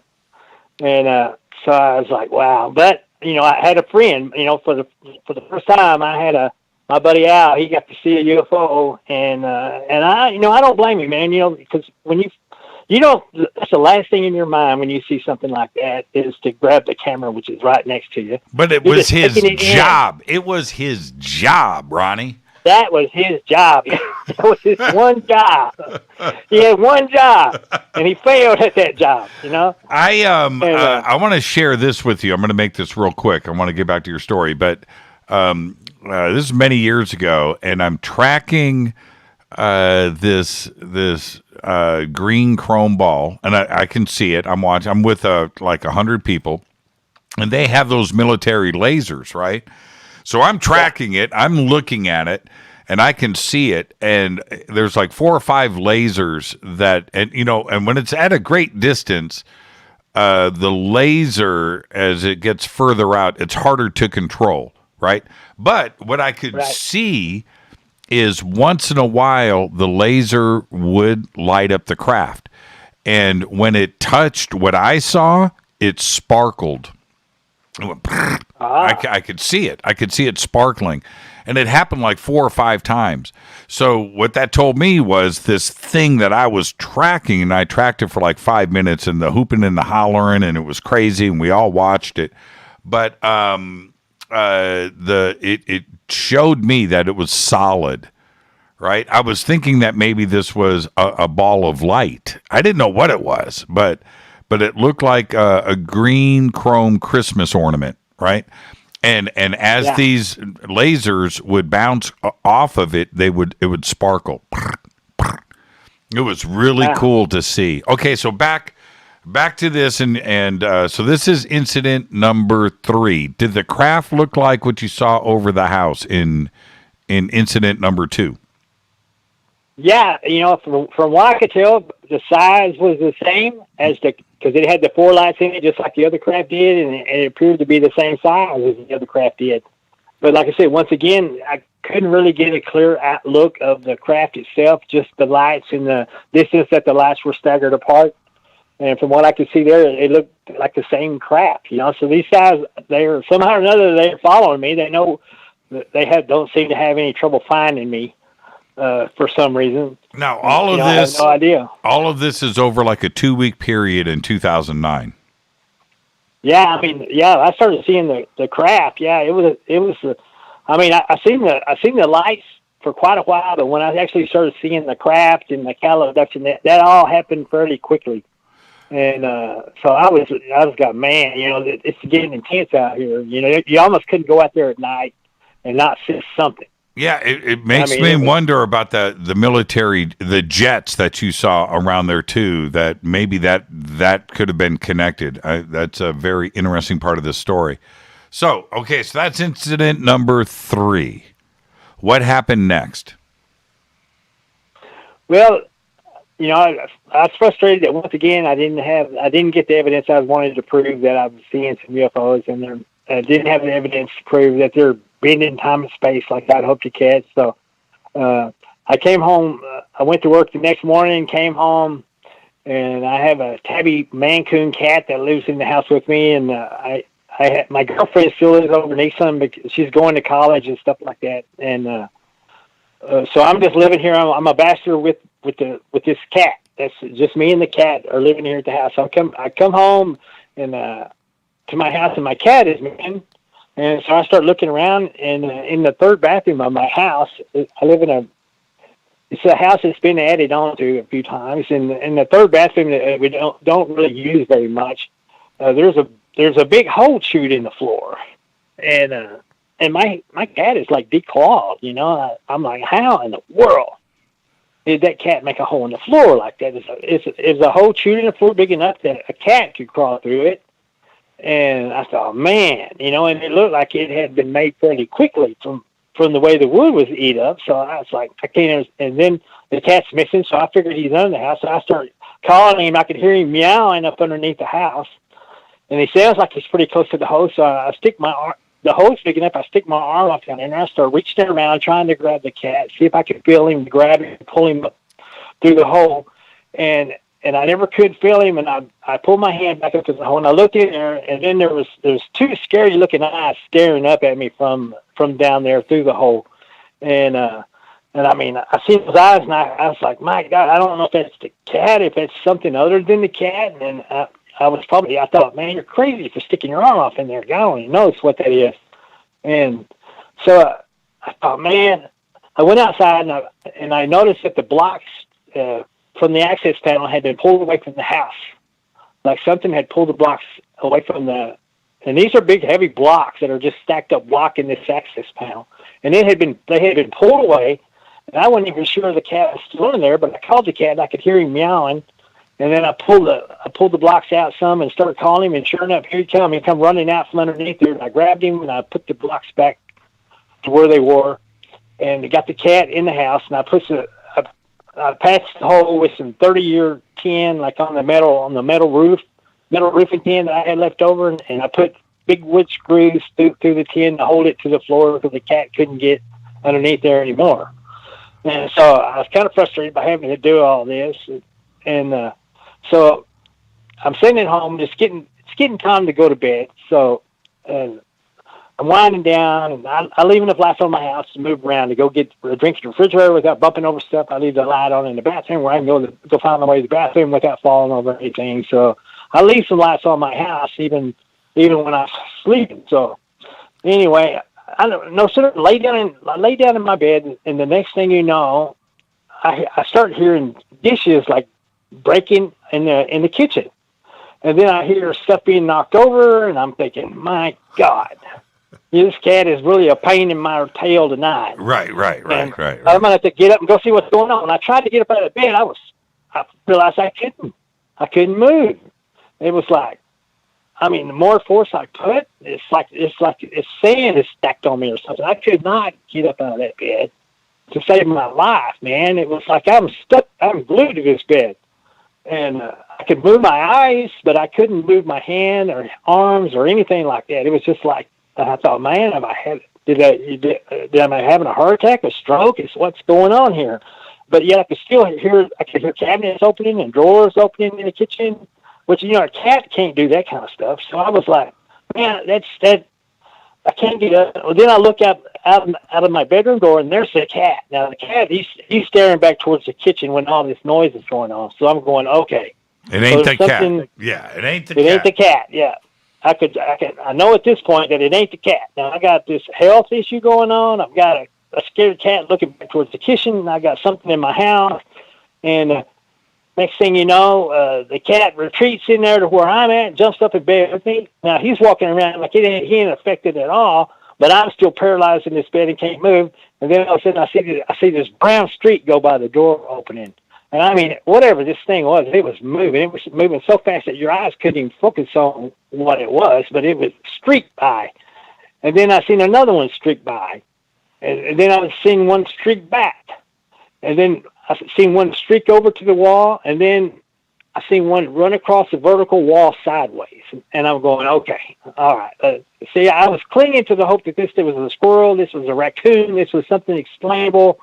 When I seen that thing run across the vertical wall in there, I pretty much knew now that, okay, this probably has more to do with what went on last night than just a varmint in my house. And trust me, I'd had varmints in my house before. I've had to catch squirrels that have fell through the drop-down ceiling before, and had to use a welding glove and a trout net to catch them and haul them off. But that wasn't the case tonight. No. This. Are you freaking out? You're a pretty big guy. You're an oil field worker in Ranger, Texas. Right. Are you tripping? Yeah. Are you scared? Yeah, I'm trying to put the pieces together on why, what is in my house and why am I stuck to this bed? And then when I seen it run across that vertical wall, I thought, oh man, this has something to do with what we did last night. We shot that laser at a UFO, and now I got ET in my house. I guess you could, in kind of a way, I was probably asking for it, And I thought, man, these guys are here. The cat's in there. And then I thought, man, I hope they just do whatever they want to out there, as long as they stay out of this bedroom where I'm at. But that wasn't the case. One of them ran in front of the door. There was two of them so far that I had seen. Okay, number 3 came onto the scene, and this guy stopped right in the doorway. He's 10 feet from me, and I could see him. He was running on all fours, and it was just a streak. He stopped right in front of the door. He stood up from all fours on the 2 legs, and it had a humanoid-looking face. It had really tight, squinty eyes and really tight lips like an angry old man. But it was only about 18 inches tall. It had like an exoskeleton shell on its back, and it had thorn appendages on the shell. It had that long, humanoid-looking arms, but the hands on it were really odd-looking, like it might have been a cross between a hand and an insect foot or something. And this thing stopped, and it stood up on 2 legs right there in front of the doorway, and I was going, oh, man, I'm freaking out now. I'm paralyzed in this bed looking at ET 10 feet away, and And it's almost like the other two were running around. Just you could hear them opening cabinets, opening drawers. They knocked over a lamp at the computer desk and broke the bulb in it when it fell. So I can hear stuff getting knocked around, and I'm thinking, oh, man, just don't come in here, guys. And anyway, that one stood there in that doorway. Then all of a sudden I seen all three of them streak underneath the bed that I was in. Now, these things, they're lifting the bed frame, me, the mattress. They're lifting the whole dadgum thing up and slamming it back to the floor. And so this bed is just bouncing on the floor. I'm bouncing off the mattress, still paralyzed, can't do anything. Well, the cat, he takes off. He said he's had enough of this crap. So he takes off out the doorway. I didn't see anything chase after him, but he is running for his life. He took off out of the bed, and he ran around, sliding around the corner to get out of there. And I was wishing I could have went with him, but I was still paralyzed on this bed, being bounced on the mattress, and they're picking the whole bed frame up with me on it and everything. I mean, I was a big boy, and I counted the bed frame and the mattresses and box springs and all that. So they're just. And then all of a sudden they quit bouncing the bed, and I start hearing them claw up into the bed. I can hear the claw marks up underneath the box springs. I can hear them claw. I can feel them clawing the wood inside the box springs. They grabbed the wire that's covering the box springs, and they pulled on it hard enough that it actually bent. And that's pretty tough wire, So they pulled hard enough that it bent it on that box springs, and they ripped it open where they got up in it. And you could see big scratch marks in the wood. I mean, not like tiger claw sharp, but like big, heavy scratch marks, like something strong, with had drugged their claws across it. And so I thought they were coming up through the mattress to kill me, And your first instinct, you fight or flight. It wasn't a possibility to escape. I was terrified long enough that I started getting angry, and I'm like, I'm in a life or death struggle here. It's me or them, and I'm either going to die or I'm going to die trying to save my own self. So I was like, I got to do something. They're going to kill me. So I had this plan. I was like, I'm going to jump up out of this bed. I'm going to grab this golf club in the corner. I'm going to grab an iron out of that thing, and I'm going to kill me some dadgum aliens, man. Mm-hmm. And that's the way it's fixed to go down. So I tried to fight that force that was holding me, and, man, it's like the more effort I put out, the more force they used. And all of a sudden I could feel it affecting my heart and my breathing, and it was like I was fixing to die. I felt like I was fixing to have a heart attack right there. And I realized that I couldn't do it. I can't break free. I'm pretty much at their mercy, So I quit fighting it. And I just lay back, and I thought, my God, I'm just at their mercy. There's nothing I can do. All right. My plan didn't work. Okay. Ronnie, stay right there. Let's take our break. This is Fade to Black. I am your host, Jimmy Church. Our guest tonight, Ronny Dawson. We're talking about the 2009 and continuing Texas UFO Oilfield incident. I'm your host, Jimmy Church. This is Fade to Black. Stay with us. More with Ronnie after this short break.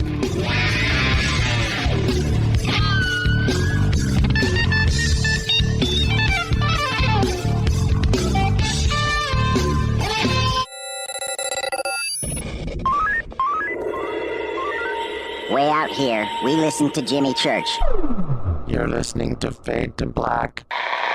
Always on the edge of the hottest alternative talk. Jimmy Church with Fade to Black. KGRARadio.com. ¿Qué tal, mis amigos? Yo soy Mario Carson, el tiburón, y los invito para que escuchen a mi buen amigo Jimmy Church Radio. ¡Claro que sí!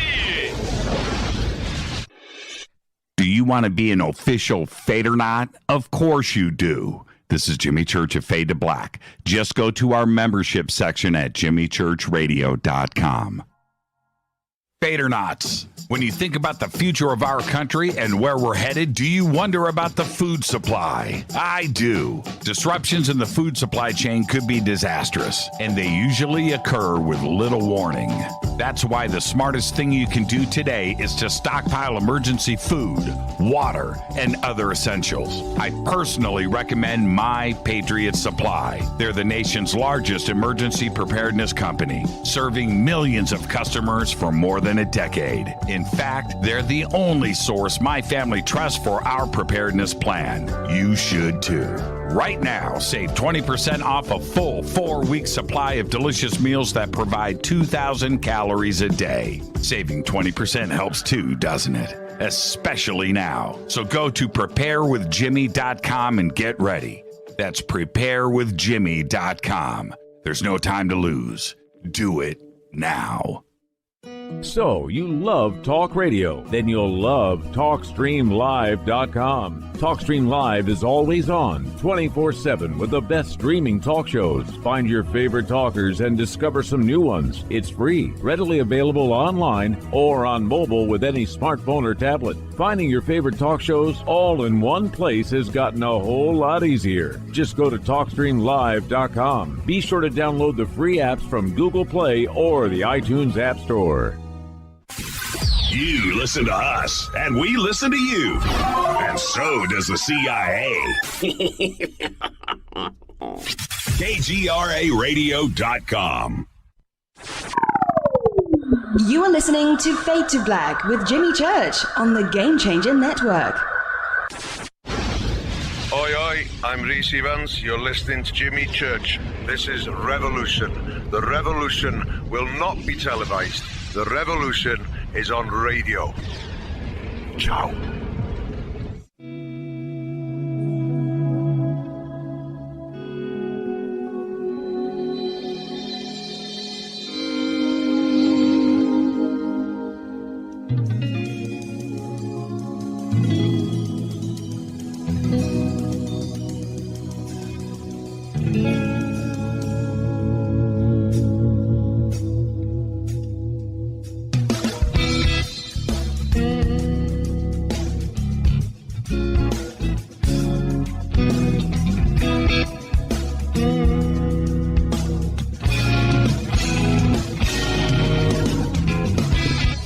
Welcome back. Fade to Black. I am your host, Jimmy Church. Tonight, our guest, Ronny Dawson. We're talking about the 2009 Texas Oilfield UFO incident. Lots to get to.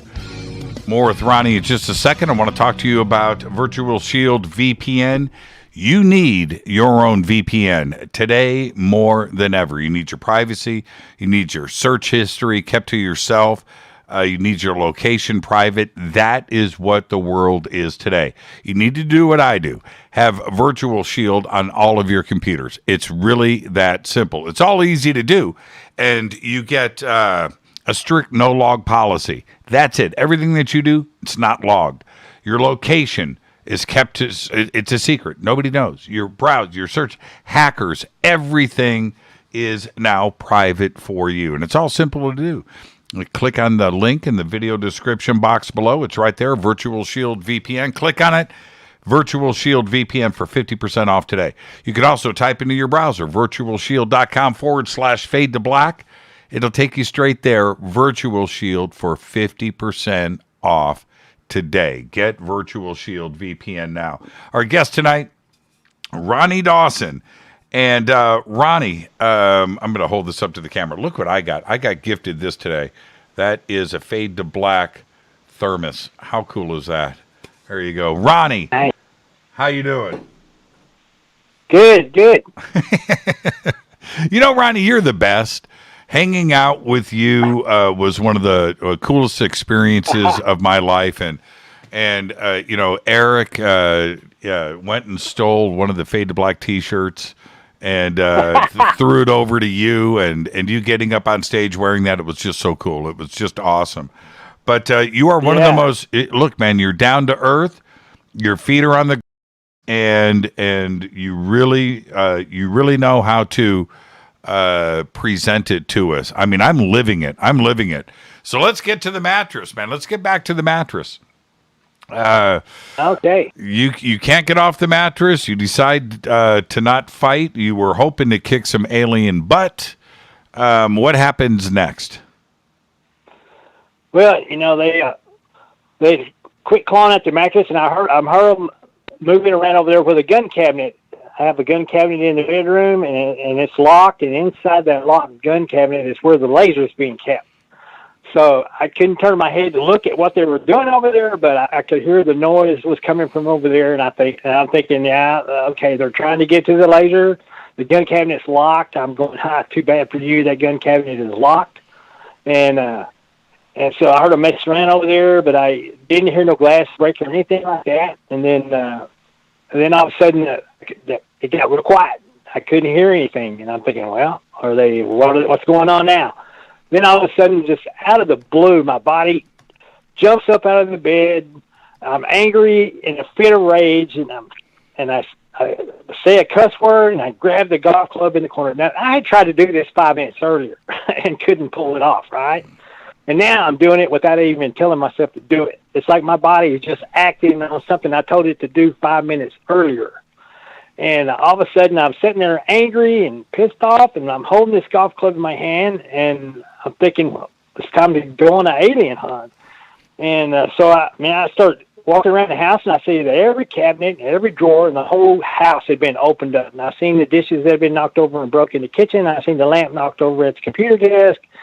And, I'm checking all the dark corners, trying to find one of these aliens. And if I would have found one, I would have tried to kill him. Because I was very angry at this point, and like full of rage. And I mean, I would have killed the thing if I could have. And then I went back to that. I thought, well, I looked, I couldn't find. I seen where they had pried the tin up that would cover the hole in the floor in there, and I had put screws into the wood floor. They had pulled that thing hard enough that they pulled the wood screws right out of the wood, and they had bent this tin that I had put over the. And this stuff is tough, man. I mean, it's hard to bend, and they bent it up and up that they could escape through the same hole that they must have came in. And I went back to the bedroom where the laser was being kept. I thought, I bet they got that laser, and I went off in there, and the gun cabinet was open. They had gotten the gun cabinet open. And then I was really frustrated because here I am walking around with a golf club. I got a loaded shotgun in there, but the reason I didn't grab the loaded shotgun is because I would have had to go in the living room to find the key to open the thing and then go back in there and open it up. So, right. So I'm sitting there, it's a loaded shotgun right there. I could have had it instead of this dad guy was walking around the house half scared with the golf club, wondering if I could kill these things with the golf club, and then there's a loaded shotgun right there. Well, I thought, the laser's gone. They had to have gotten the laser, but I looked in there. To my surprise, the laser was still in its case, and they hadn't gotten it. They didn't take it. I don't know if they found it. I don't know if they observed it and looked at it or did whatever they did to it, or maybe they didn't find it. I don't know. But they had certainly unlocked that gun cabinet because it was locked on the bottom and the top, and they had to unlock both of them. And the laser was still there. So once again, I had to patch the hole back up in the floor so the cat didn't get out. And I couldn't sleep after that, of course. You go through something like that, man, I couldn't sleep a wink. Right. So there was no sleep that night. I got on the internet and started looking for the little creatures that I'd seen standing in the doorway. See if anybody else has seen anything like that. So that's how I spent the rest of my night, was on the internet looking to see if I found a creature that looked like that. And now, I don't know if I missed it. When he stood up from all fours, right, onto two legs, how tall was he at that point? I want to say he was probably about 18 inches. Less than 2 feet tall. Just a tiny little guy. Yeah, tiny little guy, but amazingly fast, amazingly strong. I mean, just when they move so fast that your eyes can't even focus. I mean, all you see is a blur. I mean, I've seen several of them run by the doorway, and all I could see was just a blur, a streak of brown go by. And that one, I wouldn't have seen him. I seen a streak of blur, and then when he stopped, all of a sudden I could see him as plain as day. So we'll call this incident number 4. What happened next?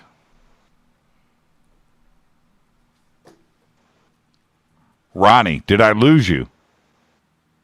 His eyes would have been huge eyes, but he was squinting so bad, like the little bit of light in the room was hurting his eyes. Okay, back up. I missed the first part. So I asked, I said, this is incident number 4. What happened next? Okay, so like I said, I patched the hole back up so the cat can't get back out. And I don't know if I can't find these things anywhere, but the next day I called my buddy Al open, and I man, I can't live in this house without thinking these things might be nested up underneath the house. So the next day I had Alan come over. I had a spotlight. I had a 357 Magnum, and I had a knife. I crawled up underneath my house. I checked the dark spots up underneath the house to make sure these things weren't nested up underneath there. I would never get another moment of peace sleeping in this house, not, if I hadn't crawled underneath there and checked it out. Because they had retreated up underneath the house, and I wanted to make sure they wasn't still up underneath there. And my buddies stayed watch outside. I crawled around up underneath the house, and I found where they had where they had clawed at the wood to make the hole. And like I said, the only thing that was really missing was I had thrown several big bags of mothballs up underneath the house at one point that I bought at a garage sale, and I couldn't find any of those things. None of them. I don't know if they dissolved. Maybe they'd gotten wet and dissolved, and there's something explainable to do with them. I don't know, but I figured there would have been some mothballs up underneath there, and I did not see not one mothball up underneath there. So that's the only thing that I could see that was missing was the mothballs up underneath the house. It seemed to have disappeared. But it could be explainable. They could have gotten wet and dissolved. I don't know for a fact ET took them, but I know that for a fact I checked underneath the house. It was scary, and I did it, and I crawled in out from underneath there and blocked the hole back up, and I did not find anything up underneath the house. So, all of this is in like a 2 to 3 week period. No, it was actually 2010 when the alien home invasion occurred. So it's been a good amount of time they went by. Yeah, the alien home invasion. Yeah, but it was the next night from the laser when we shot the laser. Right. When we shot the laser at the UFO, yeah, it was I think February of 2010, March of 2010, right around there, and it was like the next night, yeah, that the alien home invasion occurred after we had shot the laser at the daggum thing. So and then I went. Yeah, go ahead. I was going to say, what was the next incident? The next incident was the Coleman, Texas sighting. I'd gone a solid year and not seen anything. Hadn't seen no lights, hadn't seen no ET. And as scary as that was, man, I was like, man, as scary as that was, I was like, man, I guess I'll never see anything like that again, and maybe I don't really want to, but it was completely quiet, nothing. I ain't seen anything for a solid year. And I was working at night, and I was down just outside of Coleman, Texas, in a little community, a farming community called Echo, Texas. It's about 10 miles away from Coleman, Texas, in Coleman County, Texas. And I was working nights down there, and I was pulled up on this Oilfield lease to get a load of crude oil, haul back to the station, and I pulled up on this lease, and all of a sudden there was a craft on the ground over there. There was 3 lights. Those bluish white lights shining out of this craft, and they rose up over the mesquite trees, which mesquite trees ain't 15, 20 feet tall, and it was on the ground. It lifted up, and it was fixing to be coming right toward. It was going to go right over my truck, and so I'm hanging out of the window up to the waist, trying to get my phone open up so I can get a picture of this thing, and all of a sudden the lights just blink out, and so I didn't get a picture of it. And I had a feeling that they didn't leave. They moved somewhere. So a little bit later, they came on about 100 yards away from me out over the field. And I thought, yeah, they're still out there. They didn't leave. They're still there. And so I finally, I got some pictures of it. I was excited, man. I was filling my camera full of pictures. Every time the lights would come on, man, I'd snap a picture. I regretted it later because I needed the memory to catch some more amazing stuff. But I was just so excited to catch something finally that I was snapping away, I was snapping away. And the camera that I had was it was a Motorola Tundra. It was a flip phone in 2011, and they had the video capabilities back then. It was one of the first phones. It was a military grade phone that had video capabilities. And I was like, man, if I could catch something on video, that'd be even better, right? So. Well, this craft is appearing out there over the field about 100 yards away, so I'm catching some pictures of it. And then the thing it backed off, and then the lights went out on it. And then all of a sudden the lights came back on it. Now this time it's sitting on the ground again, and it's probably a quarter mile away from me, but I'm thinking, well, maybe if I can if I can record a video of this thing, I can zoom in and see something that I can't see with the naked eye from this. So I started recording it. Well, this thing, as soon as I started recording this thing leapfrogged about, I'd say 200 yards. It just leapfrogged. It went from one location just up over the trees and down again to the ground again, 200 yards away. And the lights never went out. I mean, it leapfrogged, it sat there for a couple of seconds, and then the thing shot up in the air, and it was lights that were yellow and red and green and blue, and it probably traveled about a mile in like 2 seconds. And I got all of that on video, you know, and I thought, my God, I caught all that on video. This thing, because, you know, I've played with hobby rockets, and I know the fastest, most powerful rocket I got can travel a mile in about 3 seconds. So it's not even near as fast as this thing was traveling, man. Whatever this thing took off, I mean, it was gone. And I actually caught it on the video, and I was like, whoa, that's awesome there, man. That's going to be a great one. So anyway, this thing, it sits there for a minute, then the lights go out again, and then all of a sudden the lights come on again. It's at Oilfield, still about 100 yards away from me, and I'm sitting there and I catch another picture of it, and then the thing starts moving towards me. Now I'm going, okay, but you know, I wasn't expecting this thing to be moving. And my truck is out here. I got all the lights on my truck. It's lit up like a carnival out there at night. Man, there's lights all around that truck, and this thing is just coming straight at us. And it's coming straight at me. And I was just sitting there going, oh crap! You know, what do you do when ET's getting too close? You know, all of a sudden I'm sitting there, and there's this red light underneath this thing, and it's almost like grease smeared on glass. I mean, there was no light source, just this red, stretchy light that was glowing like taffy. Right. And I thought, that is so odd. I keep wiping my eyes. Maybe my eyes are tearing up because I need to blink. So I was wiping my eyes, and it still looked the same. It was like light that was being stretched. And I was sitting there focused on this light, and there was a bluish white light with it. It was like coming from a compartment underneath the craft, it seemed. And then all of a sudden I looked up and realized that the edge of the disc is actually moving over me, and I could see that it's a disc shape, and it's blocking out the stars in the sky as it's approaching me. And when I seen how close the edge of the disc was to me, I guess I went into shock or something, man. My knees started shaking. I mean, I couldn't hardly walk, man. I mean, I was like, my brain was telling me, okay, it's time to run.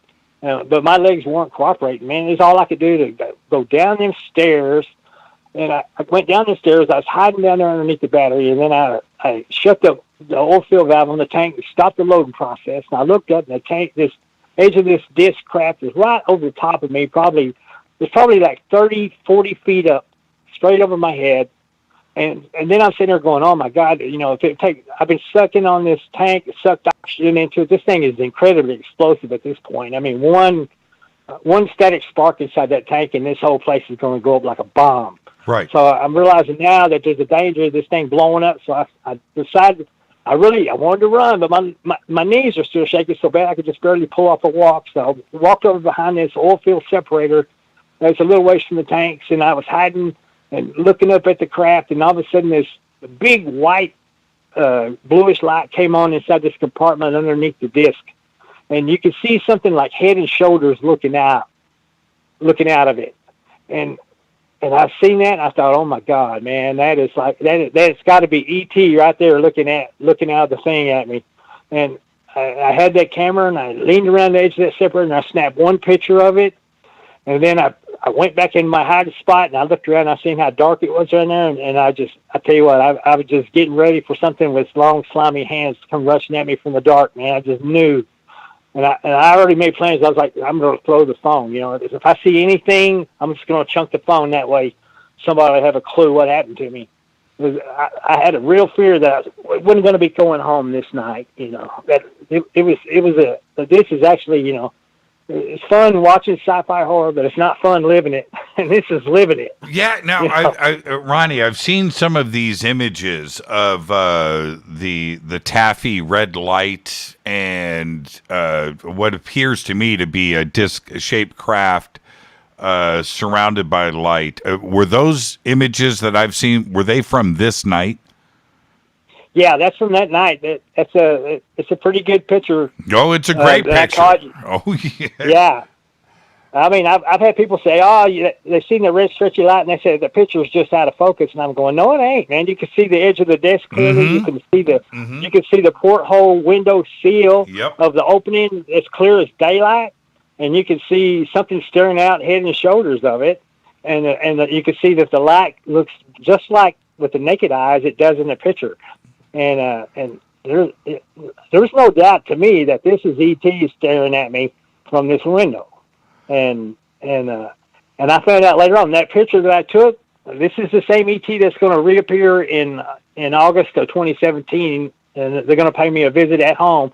And this is the alien in that porthole window is the same one that I'm going to encounter in 2017. So now, how did this? Well, we'll come back to that after the break. 2017.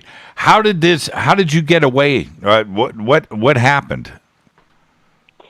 Okay, so I'm thinking I'm going away or something's just to come rushing at me. Well, finally, this thing just starts backing away, and man, I never felt so relieved in my whole life to see this thing moving away from me. And it starts moving back out over the field from where it came, and it backed off out there about 100, 200 yards, and then all of a sudden all the lights went out on it, and I could hear the roar of a jet engine approaching, and I looked.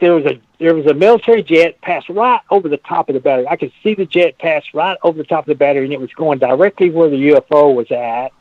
And I thought, man, I'm fixing to see a dogfight. I'm fixing to see a collision.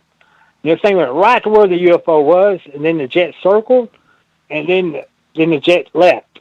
I mean, he didn't do a figure eight like he was looking for something. I mean, he just made one big sweep, and then he left the area. And this jet wasn't even out of sight, and the lights came back on the UFO over there, out over the field, in the same place I'd seen him. It was like the lights came back on. You could still see the lights on the jet leaving. And at this time, the lights, they came back on, and then they went back out again. And then I noticed that there was a cluster. There was like 4 lights over my head. There was a cluster of lights, and they were making this spiral around my location. And they were like getting lower and lower and lower, and they were just making a big circle. And I was like, man, this is either something, like 4 craft, and one of them had a flash to it, like an airline locator light. It had a weird flash sequence to it, and it wasn't repeating. Like a short and 3 long, or 3 long and a short, or nothing like that. It was just a weird flash order. And this thing. And I was trying to keep an eye on these lights that are circling above my head, and then I was trying to keep an eye on the lights that are over the field that are coming on and going off from time to time. And so I still got a lot going on. The jets, they've done left, man. They've headed back towards Dallas Air Force Base in Abilene. And all of a sudden these lights are getting lower and lower, and I'm thinking, all right, they're fixing to come in to where I stopped the loading process again. I went around to my backside of my truck where these lights are going to be approaching me from. And I noticed that the sky is starting to change colors. It's just like a fog bank, where the sky is blue. All of a sudden, it looks like there's a fog bank rolling in, and then all of a sudden, it looks like an arrow tip coming out of this fog bank. Have you ever seen the movie like Independence Day, where the big craft's coming in? You see all the steam coming off of it. Yep, that's exactly the way this looked. This thing is. You can't see the craft for all the steam rolling off of it as it's rolling in. And it looked like an arrow tip sticking out of this rolling ball of steam. And all of a sudden this thing starts coming out, and my God, I thought it was a small craft. And I realize now that this thing is a monstrous craft. This thing is coming out of this fog bank, and the light that I had seen flashing is something hot on the very tip of it reacting to the air as it's moving. The air is moving over it. It's like lighting on fire, then blowing out, and then lighting on fire again. It's not any kind of a sequence at all. And in fact, it's no kind of a light. It's just something getting hot and reacting to the wind passing over it. And this thing is like an arrow tip coming out of this big bank of steam, and all of a sudden this thing is coming right over the top of me, man. And this thing it's so big that it's probably 50 to 70 yards each side of me. And this thing, like if this thing would have fell to the ground, it would have crushed me, the location, the truck, everything. I mean, this thing, it just kept coming. And I watched this thing pass over it took 3 or 4 seconds for this thing to completely pass over my location. I looked up and it looked like solid rock. I mean, I could see burn marks. I could see crater marks like you'd see on the surface of the moon. I mean, it looked like solid rock. It looked like the moon's surface is what it looked like to me. And it was slowly moving over my head. And there for a second, I thought, man, this is like a meteor, a giant meteor. And then all of a sudden this thing, it starts slowing down, and I'm going, oh, okay. Meteors don't slow down. And I seen this big pipe opening pass over my head that it was extending out of the bottom of the rock. And this thing had to be like a piece of pipe 10 feet wide. And I'm thinking, okay, well, meteors don't have pipes sticking out of the bottom of them either. So this thing is slowing down. There's big pipe sticking out of the bottom of it. And then a little bit later, I seen another one, and this thing is slowing down. And then the first part of me that had passed over now is starting to tilt up. It's like this thing is pendulating. And all of a sudden, so it is now, instead of going flat to the ground, it is going vertical. And it's swinging up. And now this thing it's up in the air like a skyscraper, and I'm already getting camera warnings, going, your memory is almost full, and I'm like, and I'm looking at the display screen, and I'm trying to get the perfect shot. I figure I have one more shot, and I do not want to miss this because this is like the sighting of a lifetime here. This is the one that everybody's been waiting on, and I want it to be a good one. I didn't want to blow it.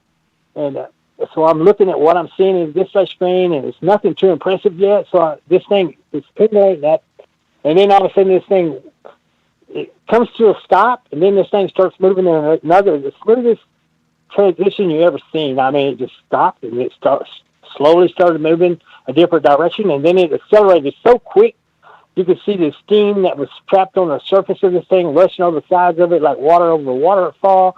And this thing went from just being perfectly still in the sky to, haul and tail quickly. I mean, you could see the air vortexes being formed by the vacuum this thing was creating as it's moving through something this big moving through the air. And this thing started leaving. And now I'm starting to panic. I'm like, I'm going to miss it. I'm going to miss the shot completely. And this thing is going away from me, and it is going so fast, man. I'm afraid I'm going to lose it altogether. I'm looking at my display screen. I'm not seeing anything in it but black. So I'm scared to death to push the record button. So finally, I think I'm either going to lose it or I got to try anyway. So I held my hand still and I hit record.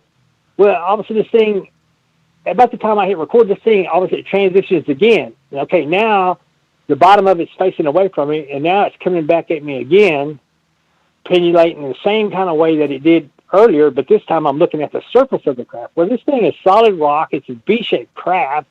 Each leg of the V is a half-mile long, and this thing has got like a city built on the surface of it.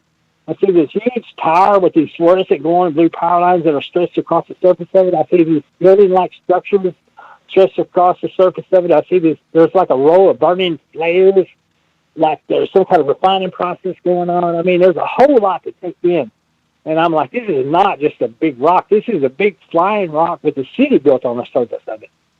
From the bottom, it would look like solid rock, like a meteor. But from the top, you could see that there's all sorts of structures and all sorts of stuff on the surface of this thing. And my phone was recording. I didn't know. I thought I was taking a picture, but I didn't know I had my camera was actually on video. So I actually caught a video of the left half of this thing, and this is a big deal. I mean, I caught the left half of the left V, and from a mile away, the camera, it was still wider than the camera's field of view, which from about a mile away, I figured the camera's field of view is probably a quarter mile. So that means that the craft from a mile away is still larger than my camera's field of view. So I caught the left half of it. On the video, it's a 15-second video, 7 seconds of footage of the actual craft, and there ain't nothing on this thing ever looks like it's been touched by human hand. And the more I looked at it, the more odd stuff I found. And we tried to clear it up. We zoomed in, saw some stuff that it's baffling, mind-blowing stuff. Now, everybody's asking where they can see these images and videos. Is there a place to see this video now? Yeah, you can actually just go to Google Images and type in Ronny Dawson UFO, and on Google Images, and those images I took will pop up right there on that page. Yeah, and you can zoom in on them. You can get a good look at them. I spent years trying to clear the footage up. Get the best possible image I could possibly come up with, because I know this is important. This is a big deal. I mean, this is a UFO, and it's from another world with otherworldly stuff on it. Yeah, so, yeah. The images are completely nuts, and Ronnie's right. I remember all of these now. Ronnie Dawson UFO pics. Go to Google, and you're going to get a collection right there. Ronnie, I got to take a break. Let's get that in. This is Fade to Black. I'm your host, Jimmy Church. Tonight, Ronnie Dawson is here. We're talking about the 2009, 2010, 2011 Texas UFO experience and incident. When we come back, Ronnie, I don't know how we're going to do it, but we've got a lot to jam in. So let's get back to it when we come back. Hi everybody, this is Rob Halford, the Metal Guard on JimmyChurchRadio.com. This is KGRA Digital Broadcasting Station, Salt Lake City, Utah, Van Buren, Arkansas. Why is it we're not very good with our health regimen until it's too late? We don't put oil in the car until the engine blows up. When the body's out of balance, your health is not so good. Give your body some love. Log on to wtih.com. That's wtih.com. Try our Life Change Tea, which cleanses you from harmful intruders. A clean colon is one of the ways to bring the body in balance. We also carry organic supplements to help you get where you need to go. So do your body a favor. Log on to wtih.com. That's wtih.com. You can even visit our sales page to save some dough. Does anybody call money dough anymore? Anyway, if you're looking for short, helpful health tips, go to YouTube and punch in Health Matters Now. That's Health Matters Now. So, log on to wtih.com, shop, get balanced, then learn some cool tips at Health Matters Now. You'll be glad you did. That's wtih.com. Your contact for current news and trending topics. KGRARadio.com. This is Jimmy Church of Fade to Black, and I only drink Fade to Black blend coffee from Rivermoon. Just click on the Rivermoon Coffee banner at jimmychurchradio.com. Promo code F2B This is the only way forward.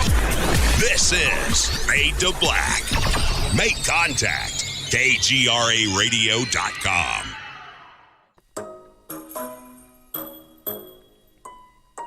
When you're in the house for longer periods of time, you can see them flying or running across the floor. Ooh, yuck. They're unhealthy, gross, and disgusting. Bugs. I loathe bugs. We keep a clean home, but occasionally bugs show up. Well, I found something that is tougher than bugs. Orange Guard. On contact, it kills hidden bugs, including ants, roaches, and fleas. Plus, Orange Guard is a residual repellent. All of the ingredients of Orange Guard are on the FDA generally recognized as safe list. Orange Guard may be used around food, humans, and pets. It comes with a 30-day money-back guarantee. Orange Guard, available at orangeguard.com, Whole Foods, and Ace Hardware.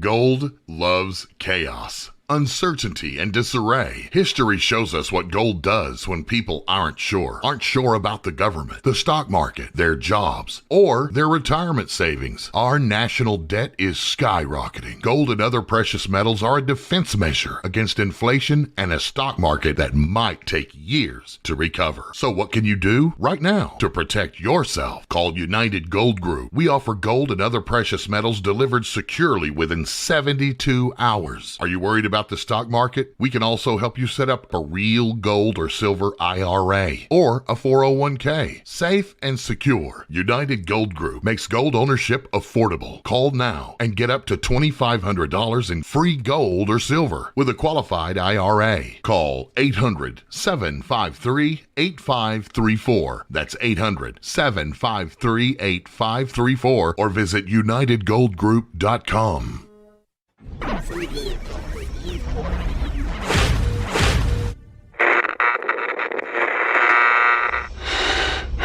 You want to know a secret? I love ponies. I really love ponies. I'm serious. I could couldn't stay sane without ponies to brush. Why fade to black?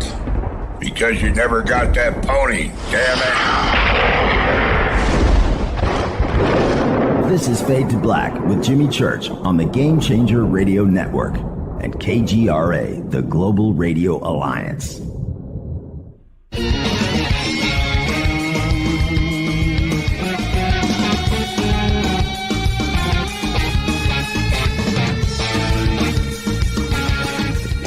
All right, welcome back. Fade to Black. Our guest tonight, Ronny Dawson. I am your host, Jimmy Church. An incredible set of incidents here that we're going through. And I'm just going to let everybody know, I posted my American Express number over at on the YouTube chat so everybody can go buy Ferraris. There's a Ferrari for everybody in the YouTube chat right now. Put my security code in there, too. Oh, I forgot the expiration date. Oh, that card number is not going to fly. I didn't do the expiration date. Sorry, everybody. Our guest tonight, Ronny Dawson. And Ronnie, Coleman, Texas. Right? How crazy was this night? And the obvious question for everybody right now is, how did you get away? What happened? Oh yeah, it's like I said. I had three UFO sightings. The second one was a mothership that was a mile long. It's a V-shaped mothership. Each leg of the V was a half mile long. A solid rock on the bottom with a city built on the surface of it. And my God, you can imagine this thing. And I got a piece of footage of it, and this thing is coming back at me. And so all of a sudden, again, I'm starting to get scared again, thinking about crawling up underneath my truck and hiding as this thing is coming back towards me. But I'm taking it all in too, So I'm like taking it all in, and I hit record until my phone stopped recording because it said memory full. And I thought, I can't do anything at this point. I'm not capable of taking more pictures. I'm thinking about hiding. All this thing stops. It makes a big sweep around the area. It starts going up at a 45-degree angle. And then, it took off so fast that it just became, it went from being a mile-long craft to just 4 lights moving across the sky like I had seen it come in. Just like I had seen it come in. And to be quite honest, I was so scared that I was going to be taken, and I seen this thing leave, and man, I was jumping up and down like a schoolgirl that got asked to the prom, man. I was like, nobody. This is like the sight of a lifetime, man. This is like just amazing. See something this big fly right over the top of your head like that, and just. It's like, that is all I ever need to see. Never mind the ET running around the house. I don't know if they were trying to impress me. They did a wonderful job because why on earth would they fly a big craft like that over my head just to show me that they have that kind of technology? I have no idea. In fact, that was the second sighting of the night, and I actually. Some of the skeptics and disbelievers and haters dared me to file a FAA low craft report in association with this big craft. And I was happy to because I have the footage of it. I know what I saw. So I filed a FAA low craft report. And when it come time for the thing, we did a phone conference call. They said that all known craft in the area had been accounted for without incident. And the FAA told me that I should report my UFO, the term they used to describe the craft, to Newfork, National UFO Reporting Center. And I thought that was just jaw-dropping that the FAA would call that a UFO. So that tells me right there that the FAA didn't know what it was either. So, I got the pictures of it. I seen the thing. The FAA has called it a UFO. And some of the images I've got of it, you could tell that it's never been touched by human hand as far as I could tell. And some of the stuff on the surface of it, I've seen there's an insectoid creature that seems to be hiding in the background. And I kept going through the still frames trying to get the best image I could possibly get of it. And it is just, man, this thing has got to be 40 feet tall from the distance it was taken from a mile away. So this thing is towering above the other items on the craft surface. So this thing is huge, whatever. But like I said, I don't know if it's a real creature. I don't know if it's a statue. I don't know if it's some kind of a bio machine or what it is. But it's certainly not something you're going to see on any kind of a black ops project, military that's flying around by our government for sure. Now, what was the third sighting that night? The third sighting that night was I was leaving that location. I finally seen the mothership and seen the craft that approached me, and I got my load of crude oil on the truck, and I was heading out of this lease, and I didn't get. I got back up on the main highway, and I traveled by probably a mile or even less, and I seen there was a rural farm home out there, and there's a pickup running outside. I could see the taillights on the vehicle that was just running out there. I could see lights on in the house, but I could also see that there was a light.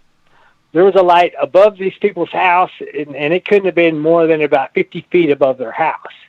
And I was like, okay, well, there's something. I thought, well, no, it's not a tower. It looked like a star in the distance, and I thought, okay, that looks like there's something above these people's house. Well, on my truck I have a spotlight, so I got my spotlight, and I shine my spotlight upon this thing up there where the light was at, above these people's home. And they live in a double-wide mobile home, and I shine the light on this thing. And then I guess when I shine my spotlight on that thing, I guess they figured the gig is up. They've been spotted or whatever. There was this big compartment underneath the craft lit up. There was a triangle opening on this thing, and it had lights staggered. It had the same whitish blue lights open up around the triangle opening underneath it. I never could get a good look at what the craft looked like exactly, but you have to realize that this triangle opening in the bottom of this thing was big enough that you could probably put a Cessna airplane into it. Mm-hmm. And this thing is like 50 feet above these people's house. So I'm blowing the horn, I'm shining the spotlight on this thing, trying to get somebody's attention over there, and this thing just starts moving away from the house. And I'm sitting there trying to get my camera to take one more picture. If I could just get one more picture, because I'm looking up through the hole of the bottom of this thing, and I could see on the inside, it's lit up on the inside of this thing, and there's ribbing on the inside of it. There's ductwork on the walls of it, like plumbing. There's a big, like a turbo lines that make this huge cochlea-looking thing that spiral down to a tight circle, and it's all lit up inside the craft. So this thing is passing by me. I'm looking up through the hole at the inside of this UFO, and nothing in there looked like it had ever been touched by human hand either. I mean, I've never seen anything. It had ribbing on the sides of the walls. It had these weird looking ductwork that was piped up against the walls itself. That almost it looked like veins or arteries, and this huge cochlea looking thing. And I was taking all this in, going, man, if I just had one more camera shot, I would have been able to get it because it was close. I mean, it was probably less than 100 yards away. And I could hear the hum of it, and it just slowly moved away. And I couldn't do anything to get a picture of it, but I absolutely just sat there looking at the inside of this thing. It had a big triangular opening in the bottom of it. Now, what is it, Ronnie, before we continue, what is it about Texas? What is it? What's going on with these craft above homes? What do you think is going on? Yeah, I have no idea. I don't know if they're gathering genetic material or what they're doing exactly. I kind of think that might be what they're doing, but I can't be for sure. I went back to the people and I told them what I'd seen. I said, man, I seen this huge craft over your house. I just wanted to check and make sure you people are all right. I mean, it scared me just to see this thing over your house. And what did they say? What did they say, Ronnie? And they said, they said our grandmother that lives here with them, elderly lady. She has a window that faces the field. And she always would tell them, she said, the lights came and visited me again last night. And they just thought she was old and senile, They didn't really pay no attention to her. But she always told them that the lights came and visited me again last night. And they shine in her window, and her window faced the field. There's not a road or anything out of her window that she should have been able to see any kind of lights. And the lady told me that the old woman had often said that the lights would come and see her, but they said they didn't, nothing weird that they know of experienced happened to them that night, or they didn't know anything had happened to them. But like I said, I told them, and I showed them some pictures of that I caught of the other one. I said, yeah, I don't want to alarm you, but but I didn't notice they moved fairly shortly after. I don't know if it spooked them or what, but I noticed they seemed like they did move out about a month after that. So they moved away. So. Yeah, and I'm looking at the clock here, Ronnie. You know we're going to have to go into overtime. So I know that you got your little surgery done and things, but I'm going to ask you now. Can you hang on, for another 45 minutes or so? Oh, absolutely. Yeah, we're just now getting into the good stuff. Because I know what's coming next. Okay, let's go to incident number 7. What happens next? yeah. It's hard to keep track, hard to keep it all straight, And I know it's confusing. It's a long story, And but like I said, I'm trying to do some stuff with the footage that I've already captured, trying to show people, and I'm getting ridiculed by people and stuff, and they're calling my mothership the Flintstone UFO, because it's made out of solid rock, So it's the first Flintstone UFO that we've seen, Well, when Oumuamua came by, they ain't laughing now. No, they're not laughing now. No, Oumuamua. Yeah, closed the deal on Ronnie Dawson, and many people have made that comment, and extraordinary. Okay, so what happens? So I'm going through the still frame footage, and like I said, the software was terrible back then. I could get like 7 still frame images of that mothership that passed over, and they're all bad. None of them are any good.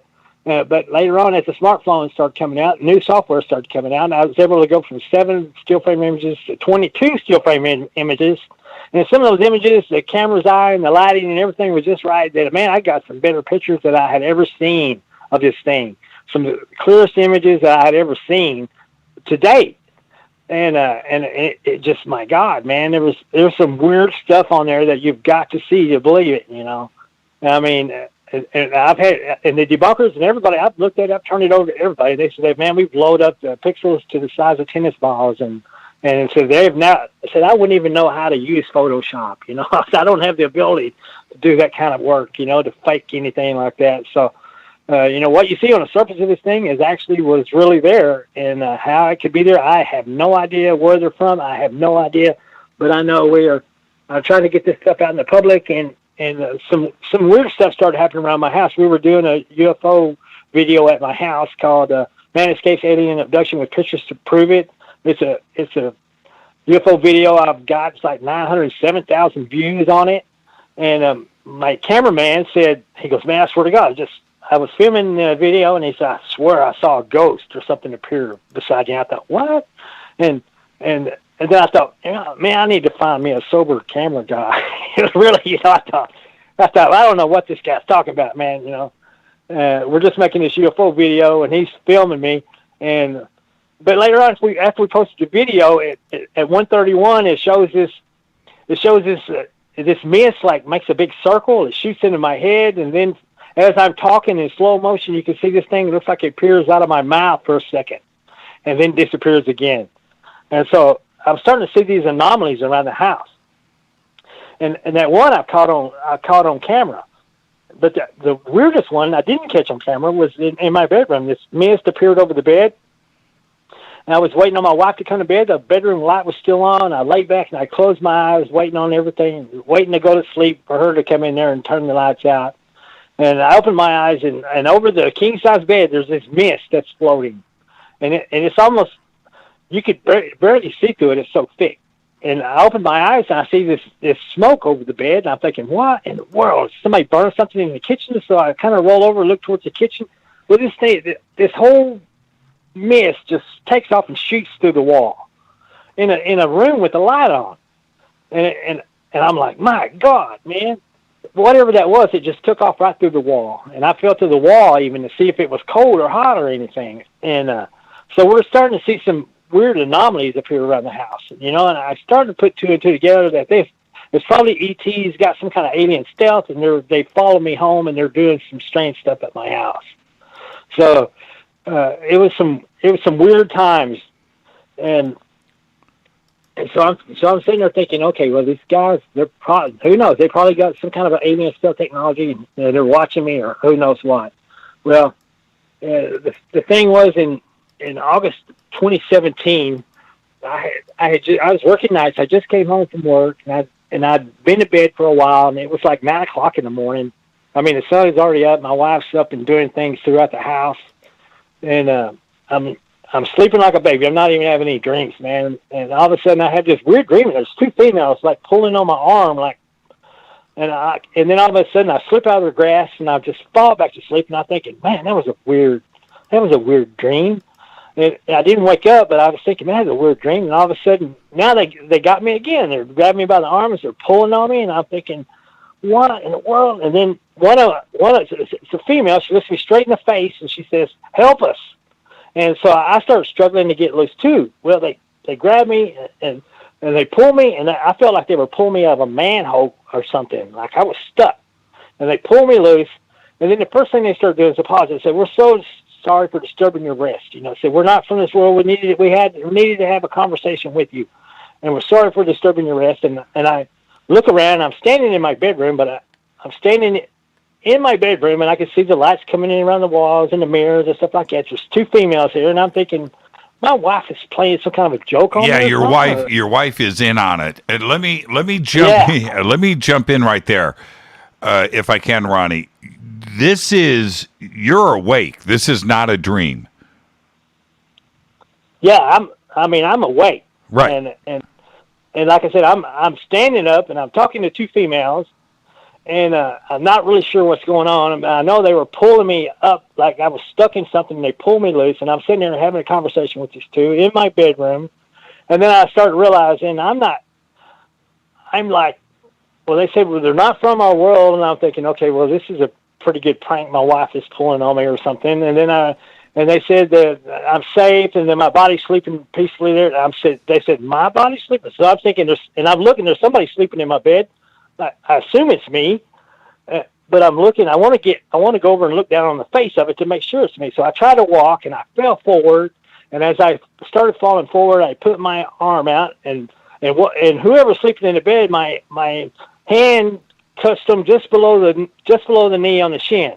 Well, I could feel my hand like on their leg to support myself from going ahead and falling. And then all of a sudden my hand goes through the bone. It felt like I broke the bone. Then I could feel the softness of the mattress underneath. And then I pulled back up, and I stood up, and I kind of freaked out. And I looked down at what the heck's going on with my legs. And then I didn't have any legs. My legs ended right there at the bed. I thought for a second, man, my legs are chopped off or something. My legs are missing. And then these 2 gals, they grabbed me, and they said, no, you're all right. Just come over here. They weighed me out of the bed. I literally weighed out of my bed. I'm like buried up to this bed, and then up to the knees. And I come wading out of this bed. And then I'm looking at these 2, and they're telling me that they're not from the world. They need to have a conversation. And then I'm looking at one. She's a tall, blue-skinned lady, and she has this big, it's like a ruby that's glued to her left cheek. She has like a diamond glued to her forehead. She has like a tattoo on her right cheek, and her skin is like a light blue. She has short black hair, and the other one has big hair, and she has these tips that are poking through the hair. And then she looks just like a female, except right there where her eyes are like a human, but her nose slowly turns into like a lion's mouth, like a cat's mouth.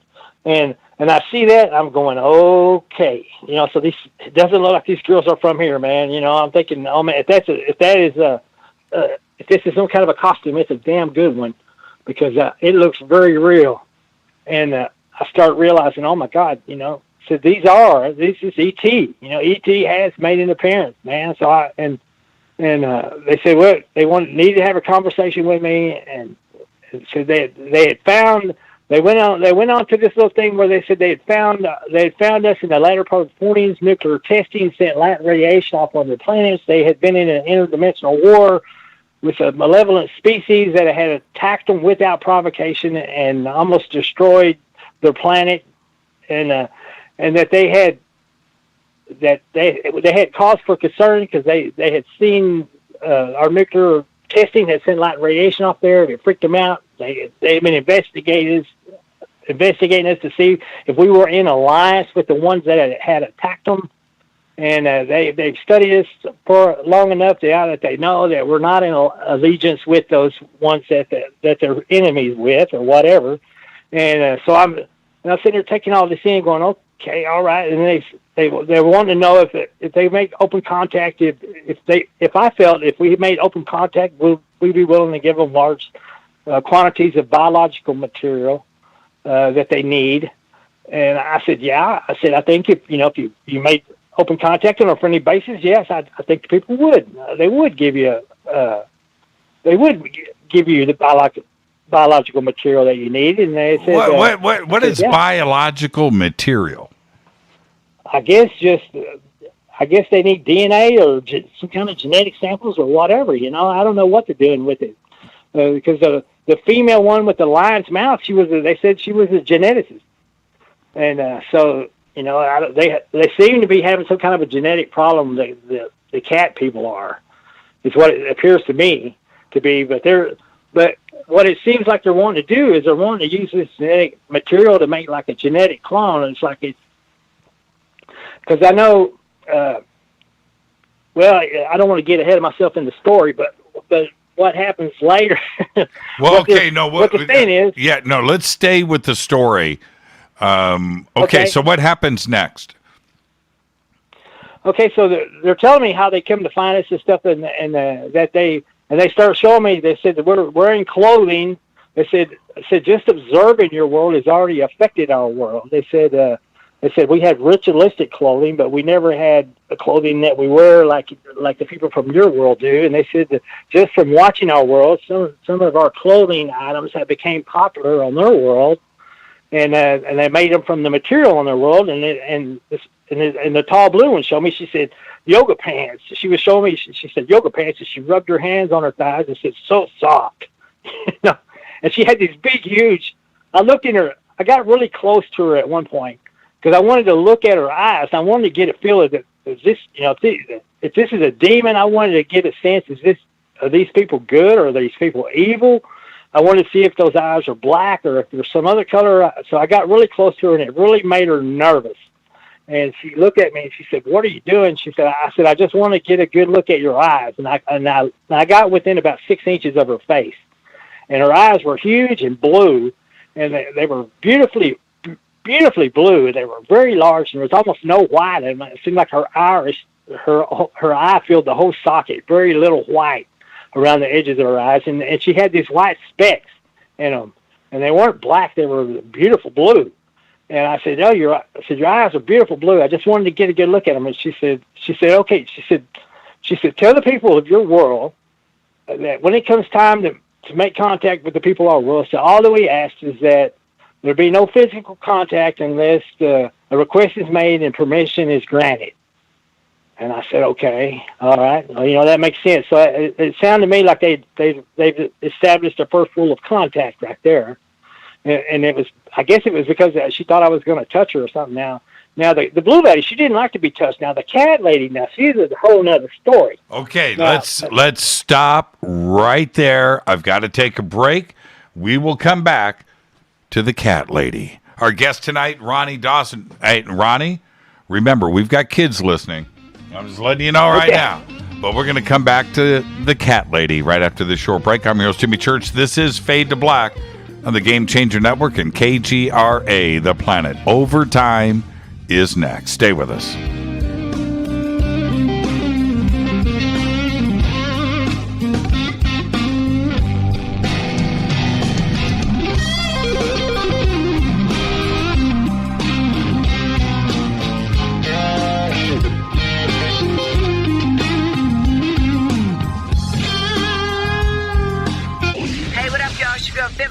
Here, and you are listening to my boy Jimmy Church on jimmychurchradio.com.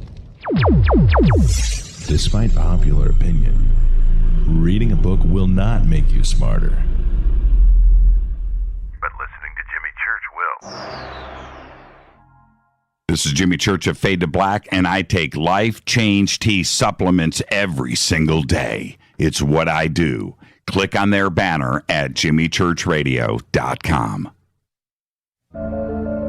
When you take the beans from Central America with dashes of Indonesian and African mixed in and then roast it to the dark side of Fade to Black, you create the ultimate brew of fringe.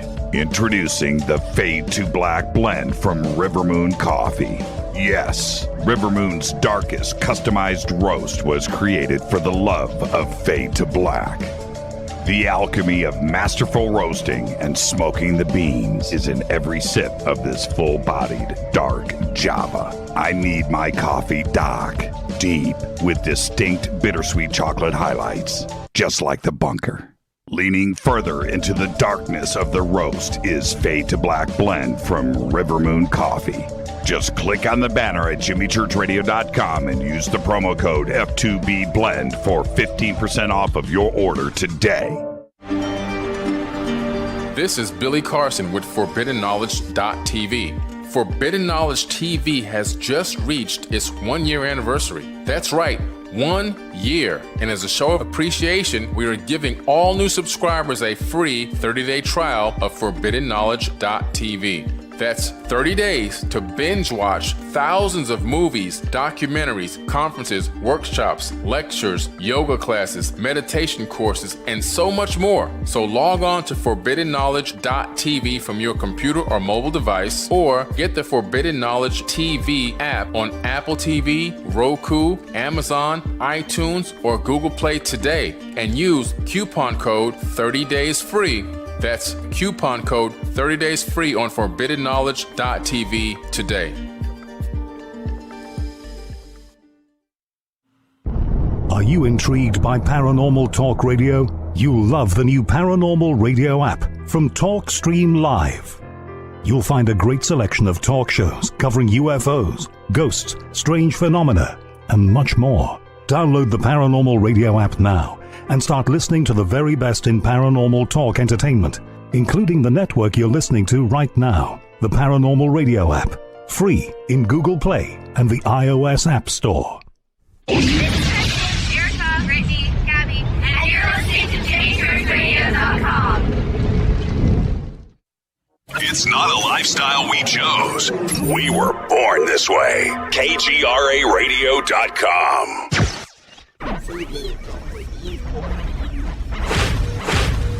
This is KJCR at JimmyChurchRadio.com.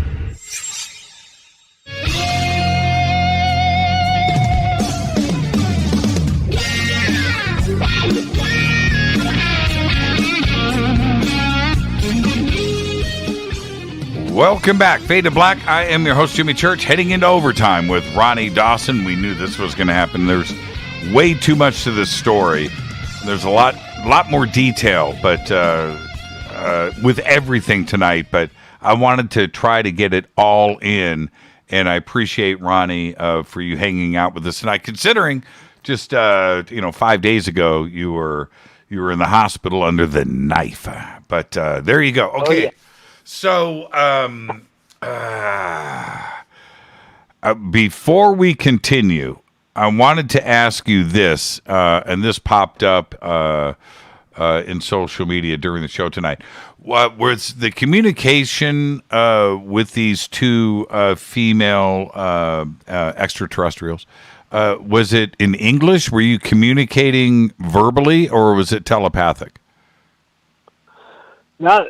They were talking verbally, and I mean they used proper English, and even the cat lady was speaking English, but you could tell that she was struggling to make certain words. I guess her mouth wasn't made right to make certain syllables. It was almost like comical hearing her try to say some things, but she was intelligent enough that she could tell that if she was struggling to say something, she would use an alternative word like somebody with a speech impediment would. So that, right, like I said, They were both speaking English, and they looked like they were speaking with their mouths. It wasn't telepathic. They were speaking English just as good as I do. Okay, and before we continue, where was your wife through this? My wife was in the house, and actually, while I'm having a conversation with these two, my wife goes walking through the bedroom. She goes to walk into the bathroom, and I'm sitting here with the two ET women. And here goes my wife walking by. I mean, she's not 10 feet from us, and I'm going, "What? Don't you see us?" And she goes, "They can't see or hear us from here." She said, she said, where we're at, she said, you can move to solid matter here. They said, this is where we've been observing you from. This said they cannot hear or see us from here, but we can see and hear everything. And my wife went walking through the bedroom and then to the bathroom, and I could see the clothes she was wearing, just as plain as day, man, you know. And then when she come back out, she paused, and she was looking over towards us, and it freaked the cat lady out. The cat lady looked at the blue lady. She said, can she see us? She was looking. She paused, stopped walking. She looked over towards us, and then the cat lady said, can she see us? And the blue lady said, no. She pointed at my body sleeping in the bed. She goes, no, she was looking at him. And she paused for a second, and then she went ahead and left the room. And I asked my wife later, I said, why do you do that? She said, because you've had sleep apnea. And she goes, I just want to make sure that you're breathing. She said, I'll stop, I'll pause, I see your chest moving up and down, I know you're all right, I'll go about my business, you know. And I never knew she did that, but I actually got to see it firsthand, you know. But it freaked the ET out when she paused for a second and looked over towards us. And, but I mean, she was wearing, I could see what she was wearing and everything. So what happens with the cat lady? Well, the cat lady, she was like holding my hand fairly tightly the whole time. Ever since they had walked me out of the bed, she was sitting in there holding hands with me.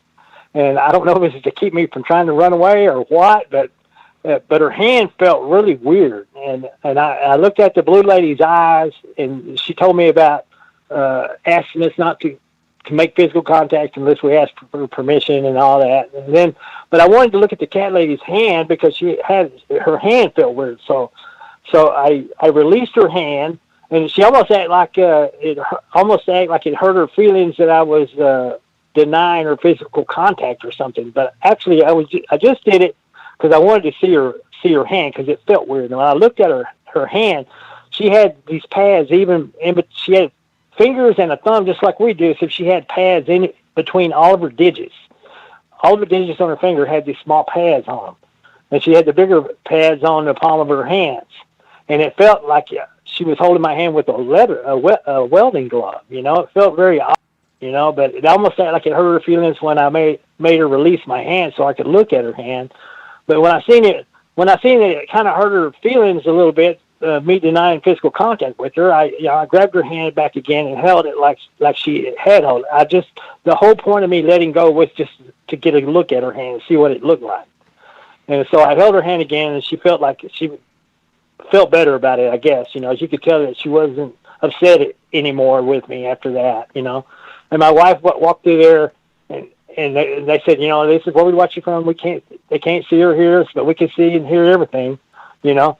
And Earlier that year, I was at the Roswell UFO Festival, and I talked to Stanton Friedman, and I think Don Schmidt was there with him, and I said, you know, and I said, Stan, I said, if I get a chance to talk to these guys, what should I ask them, you know? And he said, and they told me, I think Don Schmidt said, well, ask them to tell you how they got here, you know, ask them how they got here. And then Stanton said, no, tell them, you probably might not understand, tell them to show you how they got here.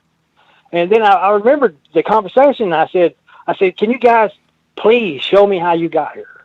And she said, yeah. She goes, yeah, all you have to do, she said, we've been tasked with gathering genetic sample. She said, if you could really help us with this, we would greatly appreciate it. You know, we've been tasked with collecting the genetic sample. I said, yeah. And I told him, I said, look, I'll do whatever it takes for the people of your world and the people of our world to me. Because I could feel the weight of this conversation. I'm representing every man, woman, and child on planet Earth. And it's not the time to be selfish and self-absorbed and be judgmental or anything like that. I want to stay in good with these guys. I want the people of their world and the people of our world to make contact. And I said what seemed to be the right thing to do at the time, which I will do anything in my power to help you make this happen. I said, but can you show me how you got here? Just like Stan had told me. Said, can you show me how you got here? I said, yeah. She said, all you have to do is walk through this wall. You can walk this solid matter. Just walk through this wall. And she had me at one point. She told me to put my hand on the cat lady's face and push. And my hand went, I could feel her hair. I could feel her face. And as I pushed, my hand went into her head. And I could feel her brain matter inside her skull. And I pulled my hand back out, and it felt gross and wet, but it wasn't wet at all. And she said, you just have to walk through this wall. So right there where she's instructing me to walk through the wall, I have a picture on the wall. There's a glass plate on this picture. And I was going real slow because I was afraid this glass is going to cut my face. So I'm moving slow. I could feel this glass in this picture frame moving through my nose. I could feel it moving through my brain. And I could feel the sheetrock in the wall moving through my stomach. And, man, it doesn't hurt, but it's a very unnatural feeling, a very uncomfortable, odd feeling. Now, I think there was some miscommunication here because I took it that she wanted me to walk through the wall, and I think she just meant for me to lean over and look through the wall. Because what happened next was I was moving, and inside the wall there was a stud, a 2x4 stud, and I felt it went through my right shoulder. It was like I had mass, but not a lot of it. It was like you have to struggle through solid matter. It's not like you can walk through it like smoke. So I was having to struggle to get through the wall. And then when the 2x4 hit my right shoulder, I could tell that I even had to put more effort forth to go through the 2x4. The 2x4 went through my right shoulder. And so I'm struggling to get through the wall. And finally, I get to the wall. I take one step into the darkness, I thought. But what happens is, I think she meant for me to look through the wall, not walk through the wall. Next thing I know, all of a sudden I step out of something. And now I'm floating in zero gravity in outer space, absolute zero gravity. There's an alien planet off to my left. It has 3 major continents. It has thin oceans. It has a frosty north and south pole on it. I only see one major inland lake. It has a huge desert area, and then there's a small forested area closer to the ocean than where the lakes were. And then I could look up in the sky. I could see there was what I thought was a sun, but later realized it was probably a moon. They had 2 moons. There was a big moon that was catching the light of the sun that I could not see, and there was this ugly rocky looking moon went floating by between me and the planet that I was looking at while I was out there.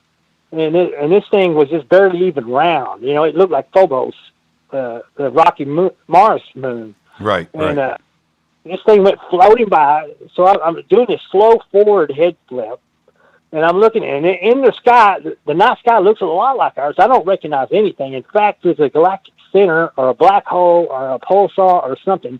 There's some kind of anomaly in their sky that's catching suns. It looks like a black hole or something, and it's drawing all the suns into it. And I actually drawn some sketches. You should be able to see them on Google as well, and of what I saw. And so they're very close to a galactic center, I'm thinking, or whatever that is. And you can see the sun's being trapped and pulled in the thing. It's beautiful and scary at the same time, but there's so many stars and light coming from the sky. I'm looking at the dark side of the planet, but it can never be dark like it is here because of all the light in the sky. There's so many stars in the sky that it just never gets completely dark there. And so I'm taking all this in. And then as I'm doing this slow forward hip, I'm looking back to what I just walked out of. And I'm going to get to see what the heck did I just walk out of. And when I'm coming back up and I'm looking, my head is down and my feet are up and I'm looking back to where I just came from. And there's a black box floating in outer space, not a light on it, not a craft, nothing. Just a perfectly square black box that looks like it's made out of like a black emerald or something like that. A shiny black crystalline object just floating in hopelessly right there in outer space, man. That is what I walked out of. It's like this. It's like inside that thing is my bedroom. Outside that thing is wherever. God knows where we're at. There's no telling. I don't have no idea where we're at. But I know that that planet is. I can see the planet rotating. I can see the stars in the sky. I can see another planet in the distance that looks like a water planet. That's not too awful far away. And, man, there was a lot to take in, and I was taking it in, but I was doing this slow forward flip, and I was starting to get kind of sick to my stomach. And the blue lady, she grabbed me by the back of the shoulder, and then all of a sudden I start flipping back and forth because you're in zero gravity. If somebody grabs you, man, I'm just whipping around. I'm afraid I'm going to get slung off from her grasp, and I'm going to go floating off into outer space. So I'm trying to help her hold on to my shoulder. And she pulls me back through the wall, and I'm back in my bedroom again going, thank God, man. I thought I was going to be lost forever out there. But it was a wild sight. It was something to see. I have no idea where that place is at. But I drew a sketch of it. Yvonne Smith told me, said, draw the best sketch you can of it. It's important, So I drew the best sketch I could of it. And it's there on Google, too, that you could check out.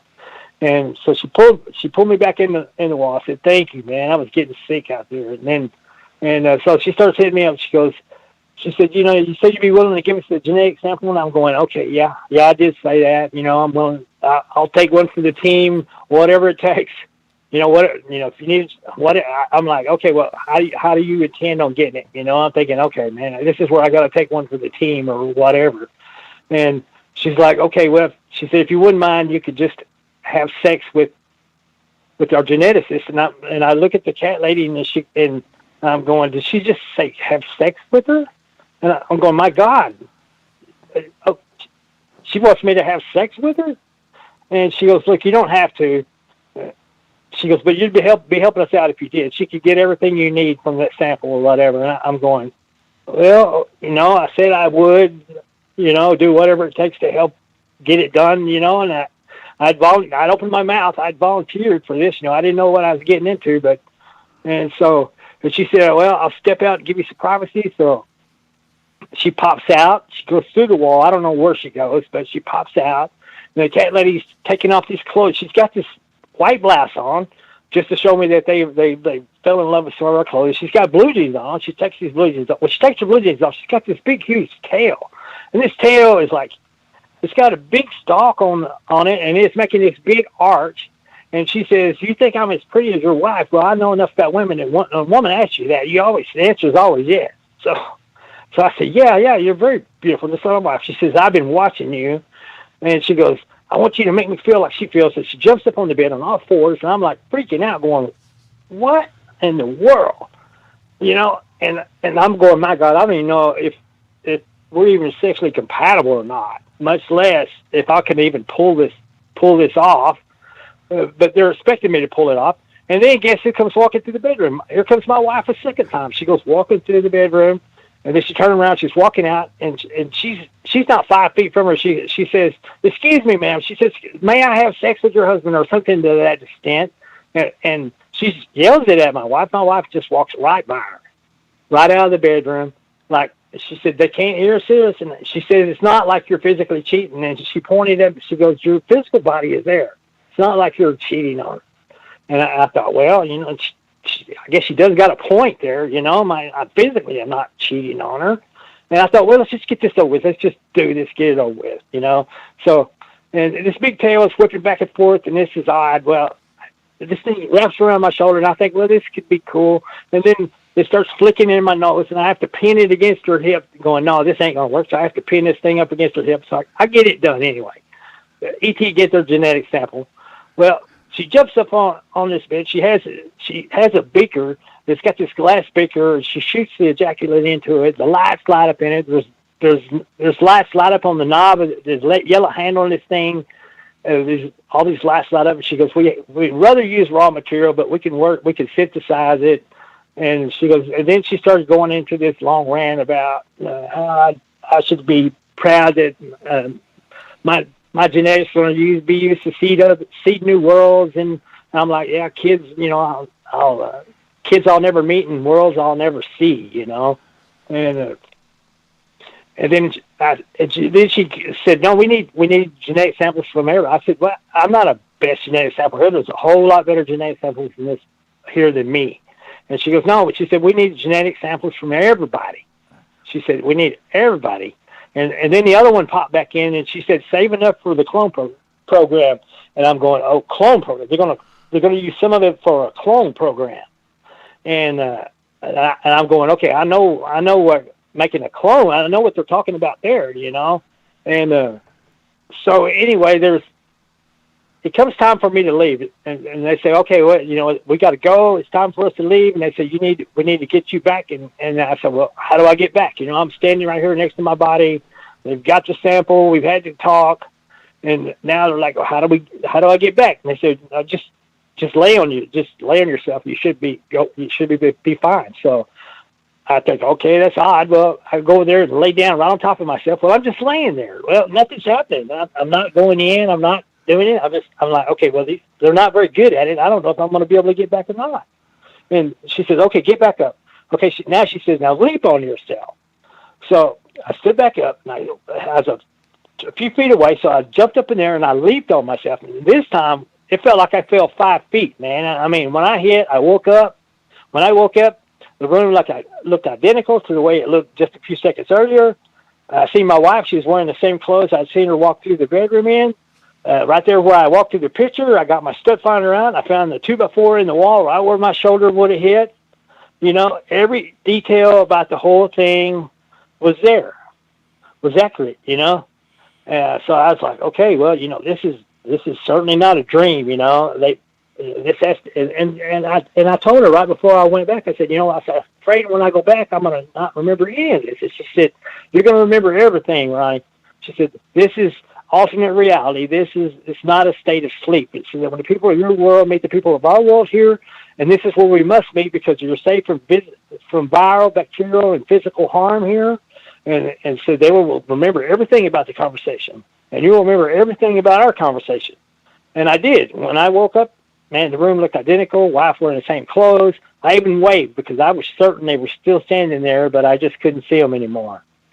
Everything about the room looked identical to the way it had looked just a few seconds earlier. The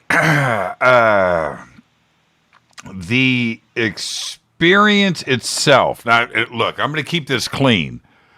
But was it something that you enjoyed?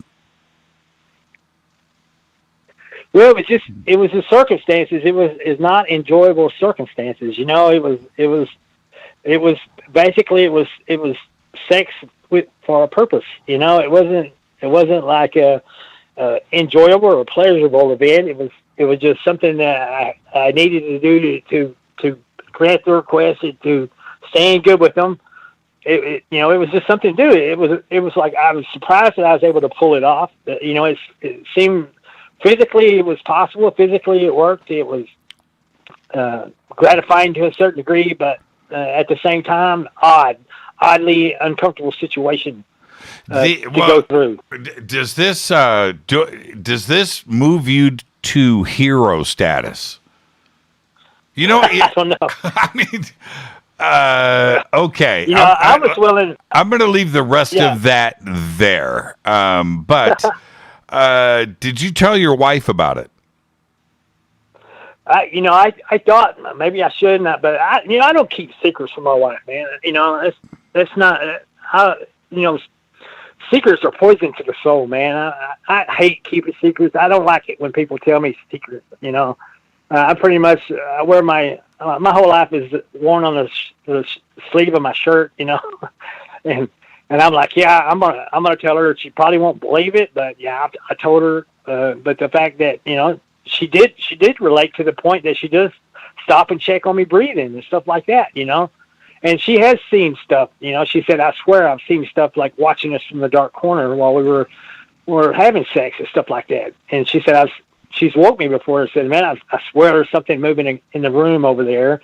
And I've seen something pass by a light or something like that and go through the same wall that they had me walk through. And so I don't doubt that she's seen some stuff, and I don't doubt that she's experienced enough odd stuff happening here at the house that to some degree or another she does have to question it. And I know one night she woke up in the morning, she was very mad at me. She said that I had told her that it was all right to have sex with someone else and tried to convince her to have sex with them. And I'm going, okay, well, I'm thinking ET is messing with her, and maybe they're running her in a simulation or something like that. I don't know.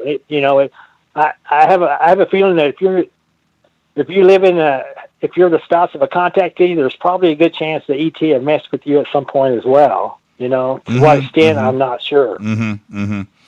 I've only got a couple of minutes left, Ronnie. So let me get a couple of questions in. Have you had any other encounters like this similar? You can say yes or no because I'm going to have you back on the show and we can talk. But was that the only hot alien Catwoman sex experience? I don't know how else to say it. I don't. Yeah, sadly I have to say no because in February 2020 they made the clone that they made from the genetic sample. In February 2020 they took my consciousness and put me in it on an alien planet, and on that particular clone they had they had a 17-inch augmented alien penis on the thing, and I arrived just in time for a function test, and they had another female cat lady, and I ended up having to have sex in a surgery room setting with her. And did you say 17-inch alien augmented penis on this thing? And they said it was to better interact with the cat species. Wow. And I've got nothing. I've got nothing. You could do a whole show on that. Yeah, we can do a whole show on that. Would you do it again? I mean, now the clone and your mind, and but if they came back and visited again, and they said that they needed your help for some biological samples, do you do it again? Yeah, I would have to, because like I said, I said it. I did say I'd do anything that I could to help them, and I meant it, and I did it because I felt like that's a thing to do. That would be the thing that would help move the ball forward on the open contact that they're waiting. They're wanting to make open contact, and I'm wanting open contact, and if that's what will help make it happen. And the great thing is, they're not waiting on open contact. They're already working on a means of interdimensional travel for us to leave here and go there. And I think that's what the genetic sampling is for, is to make some genetic clones that they can put our consciousness into there, because maybe it's too far to transfer us physically, but they can transfer our consciousness into genetic clones if they had enough biological material to make some genetic clones. Well, I really appreciate that, Ronnie, that you will do what you have to do for mankind. I will take one for the team. Yes, you will, sir. Hey, Ronnie, this has been a great I expected this. Just a great show, great conversation, and this is why I do radio right now. It was just absolutely amazing. You are a very, very, very, very cool person, and hanging out with you was just so much fun, and don't change. And I look forward to the next time that you're on the show with us. I'm speechless, my man. Thank you, Jimmy. Ronnie, you're the very best, and give my best to your family. Enjoy the rest of your night. Recuperate. I know that there's a lot of recuperating that has to be done at the. I'm talking about Ronnie's family. He's not the only one that went under the knife, and so all of you guys get better. Let's circle back, and we'll talk soon. Thank you so much, Ronnie. You're the best. All right. Thank you, Jimmy. Good night, guys. Ronnie Dawson, and we just went pole to pole. Ronnie, thank you so much for that. What a great conversation tonight. And the link to Ronnie's book is over at jimmychurchradio.com. Everything is right there. Also, Ronnie is absolutely right. If you just Google Ronnie Dawson UFO pics, you will see everything pop up in Google Images. With that, I got to get out of here. It's a big week here for our UFO community. I want to remind everybody what is happening in case you didn't know. Tomorrow night, Richard Dolan will be here. We are going to do a full night of the UAPTF report. We're going to do a preview and discuss everything that we know, what we can expect, maybe as early as Thursday, maybe Friday. We're going to do all of that tomorrow night. I am your host, Jimmy Church. What a great show tonight. Thank you to Ronnie Dawson. Perfect conversation. Fade to Black's executive producer is Rita Camarion. Shows produced by Hilton J. Palm, Renee, Dennis, and Kevin. Announcers are Steve Harder, Gene Vitoa, Mark D. Kovar. Webmaster is Drew the Geek. Music, Doug Aldrich. Intro, Spaceboy, spaceboymusic.com. Fade to Black is produced by KJCR for the Game Changer Network, and syndication is KGRA, The Planet. This broadcast is only copyrighted 2021 by Fade to Black and the Game Changer Network, Inc.